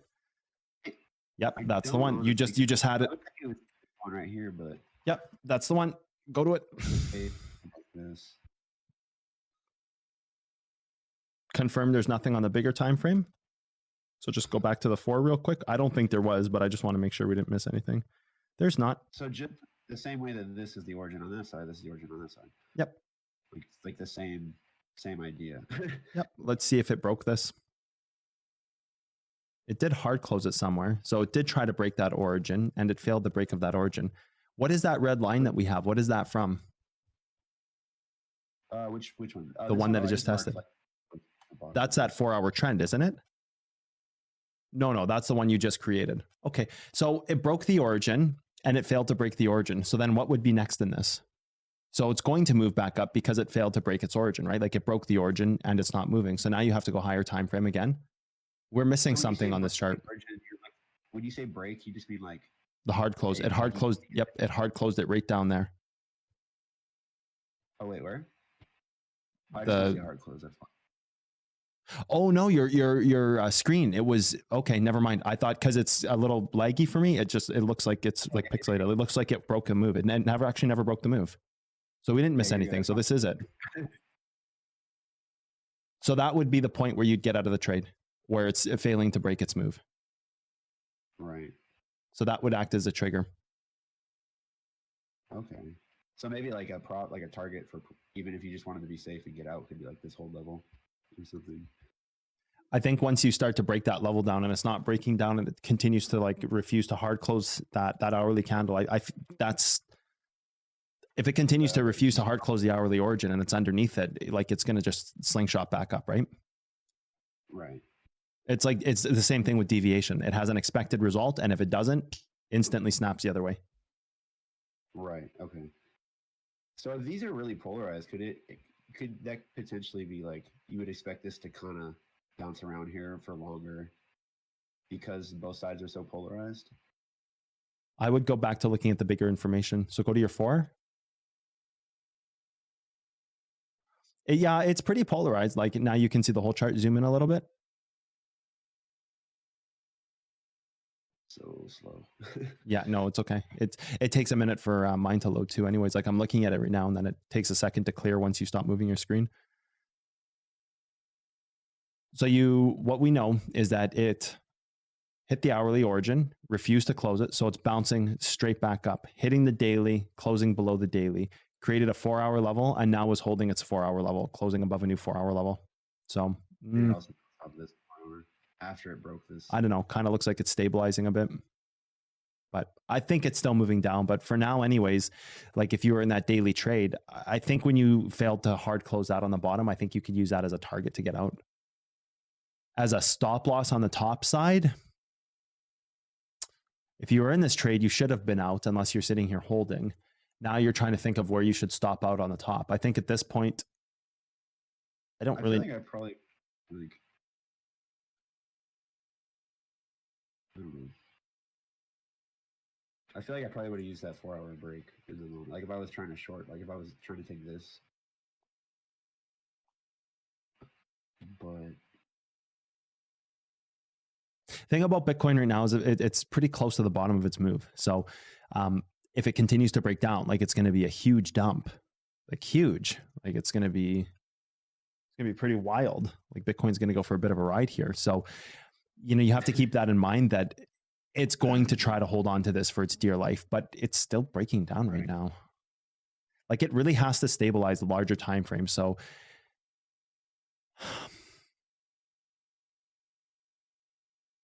but in a way, it almost tells you like you have time to maybe take smaller scalps, right? Like yep, you could almost like not expect to see the big move right now because it's so polarized and it's going to take its time. Yep. I would agree with that. If it's going to move up, it could potentially be sitting here for weeks. Right. It could be like 3-4 weeks it has to sit here. It could be 7-8 weeks. It could have to stabilize as part of the move. Like it's so early in the move that, yeah, I mean, you could stay here for 3 weeks and it can still break down. You can stay here for 3 weeks and it can still break up. Right. Makes sense.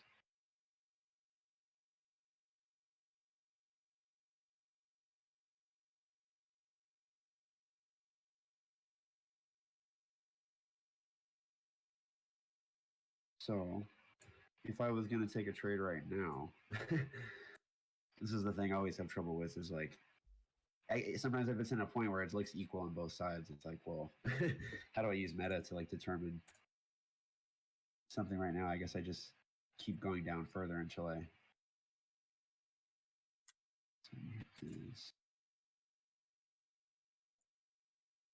Where would your next trade be? That's what I'd ask you first. Where would your next trade be? Yeah. 2 hours left. Like, what makes sense as the next trade?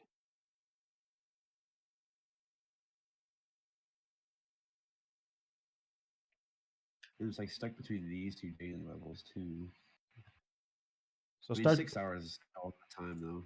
So here's a good trick that I do when it becomes confusing like that, because I agree it's in a pretty tough spot right now. Here's something that I do. I always just kind of go back to the most exterior events and start looking for polarity, because right now you're going to run into a few problems. It's very hard to take this trade right now, any trade right now, because it's so close to breaking on the bottom side. Like it does to me look like it's breaking down. Like I've been saying that all day. But it's so close to the bottom side that that's also what could stabilize it. So, you know, if I wasn't already in a short, I don't know if I'd be overly anxious to get into one until, like, I think what you're going to see a lot of the times here is Bitcoin starts to move up and it creates some type of other resistance and it goes after one of these bigger levels. And then when you see the failing of one, like I think you mark out all the things on your chart here. You've got the hourly origin level. So if it breaks that, we know it's going to take a big move up. So that's a point of polarity. We don't have a range yet based on any of the levels. So creating a range would be another big point of polarity here. So going to your highest time frame now, the daily, if we work down from there to kind of create a top expectation, go to the daily. Is there a break level we can mark on the daily? I don't think so, right? Move to the top. This one, I don't see. This is the only one, I think. I'm just looking at the top side of the charts. Okay. And so that other level there is the hold level, right? You have it. I can't see the prices. It's too blurry. The yellow dotted line? Above a little bit. What is that? That's 43,812. That's on an hourly time. I think it was just like the last hold level. Maybe let me check. Or it was it was just his last hold level that was tested. I can probably get rid of that, right? I would mark the backside there. Mark out the backside of that hold level. Where does that line up? So you've got backside here, which gives you your front side, which has already tested the front side. What about on the 4 hour? What do we see on the 4? Because what I'd really be looking here is like, I'm looking for the points of polarity in this move. I'm looking for the points that can polarize it in two ways. So you have a 4 hour origin level here, kind of. No, you don't, because it's already broken. You see that wick on the very left side of your chart there? Was that an origin that we marked, that first yellow one? Or red or whatever color? I can't tell what colors these are. This one right here? Yeah, that was a hold level, I believe. Yeah, it was a 15-minute hold level. So that 15-minute hold level has been holding it down. There's no real origins there. There's no 4 hour.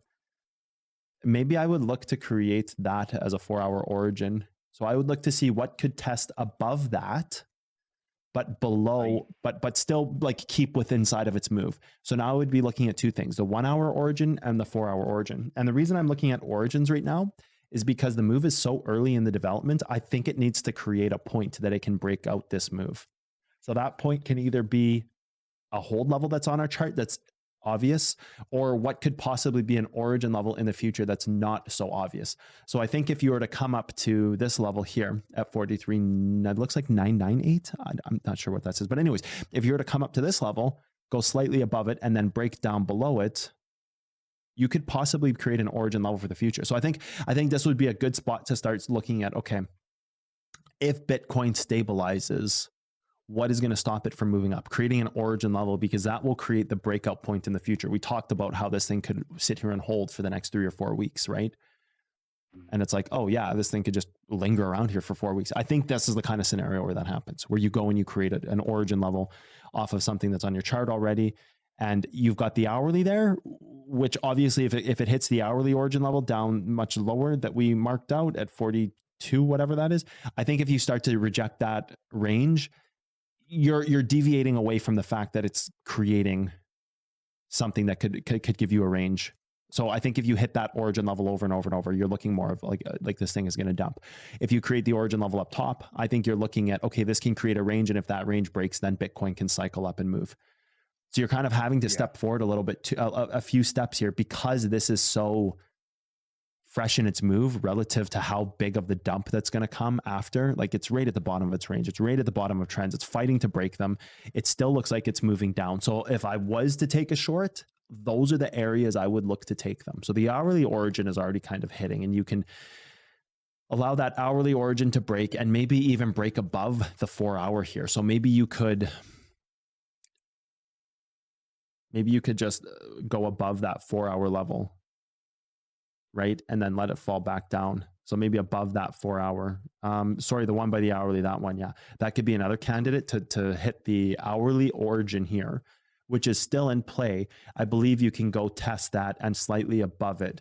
So then I would maybe think about what level could be tested slightly above that and still kind of follow all those restraints, like hourly origin, the possible creation of a 4 hour origin, which won't matter here because there's only one origin level that pulls this thing back. So I would look to test above that to take my next short, not the hourly origin. So then you have to kind of go and look at what like would be a reverse level or untested hold level on the front side that could create like a little interior range. Maybe that was the one, whatever time frame you were just on. It looked like there was something there. Maybe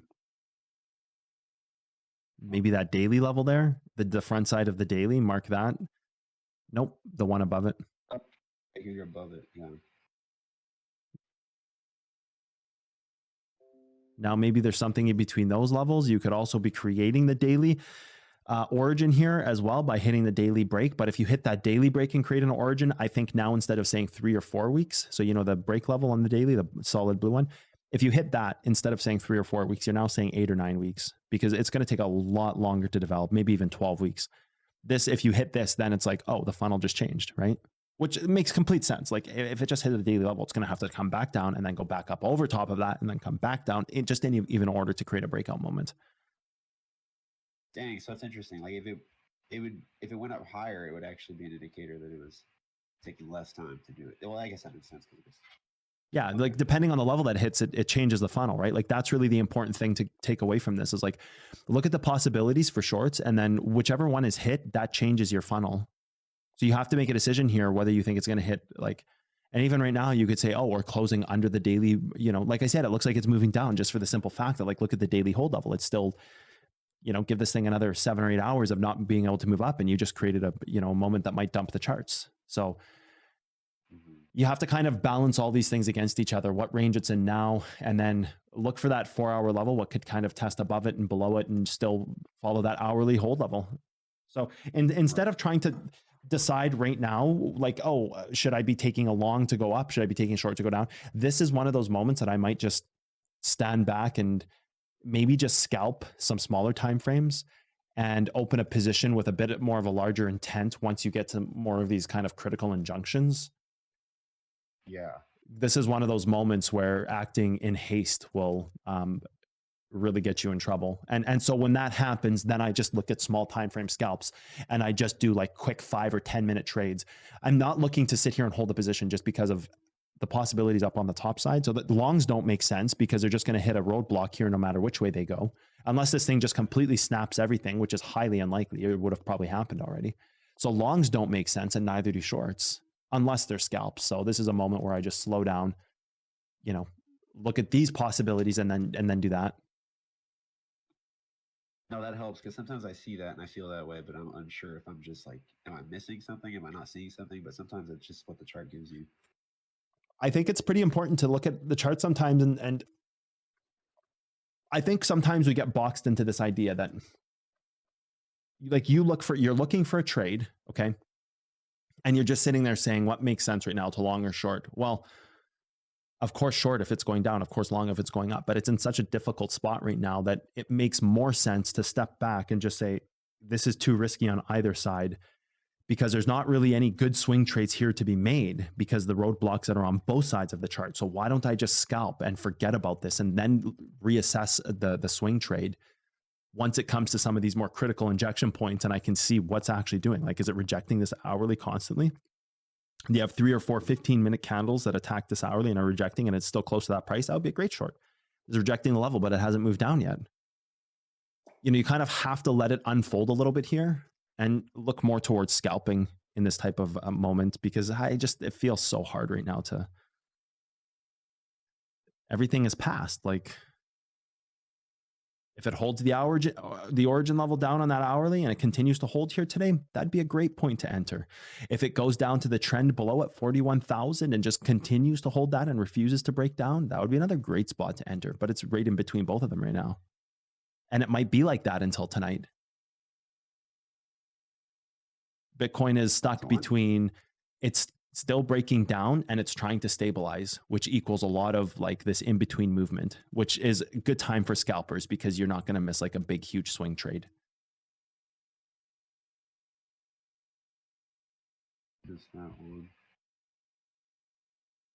This is where you go into like TA overdrive mode, because this is one of those harder spots to trade on the charts. But then you make it real simple by just saying, oh, I'm only scalping. I don't care about anything else. Yeah, see, like if I'm looking right here, I'm going to think like the order of events I would think is it tested this level, and then after it tested this level, it's trying to hold this. So like after this moment, it's an accumulation. So let me ask you a question. Go back to that time frame. Yeah. If it just tested that 4-hour level, should you enter the next one? The one you have marked, should you be taking that trade? Yeah. No. So what should you be looking for? Developed enough too. You'd be looking for something in this. Right? Now, why that? Well, if you think it's going up, like, you know, if you think it's. So why couldn't it go lower? Well, probably can. Let's see. Let's go to your hourly time frame here. Yeah.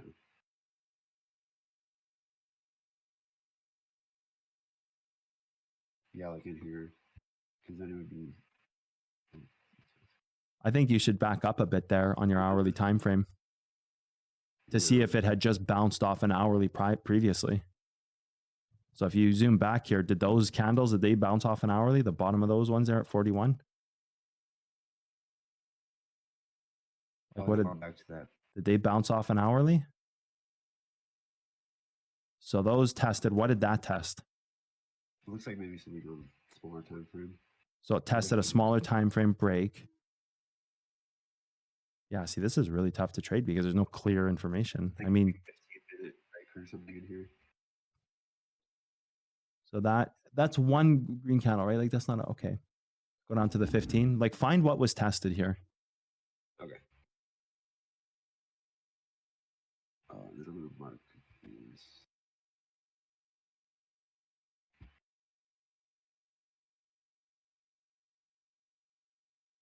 Zoom in there. Let's see.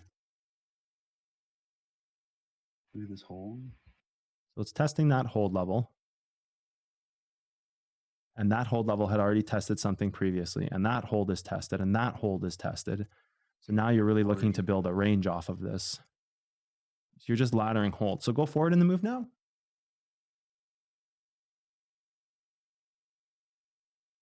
Go to where you currently are in the move. Like the bottom that we were just analyzing at the front side of this chart. Trying. Yeah, it's trading view slow. And you still want to be on the 15-minute? Yep. Okay.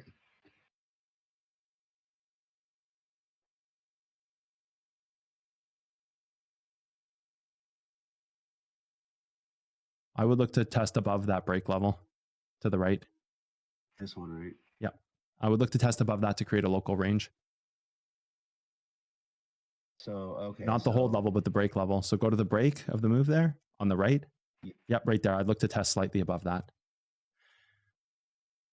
Okay, everybody, I got to cut this here. I have a phone meeting in 5 minutes. So yeah, we'll continue tomorrow. But that's where I'd be looking, for the simple fact that you've already backtested the 15-minute levels. And now you're just going to be looking to create an interior range, hopefully, from that candle right to the left of you, where you marked that level just now, the break level.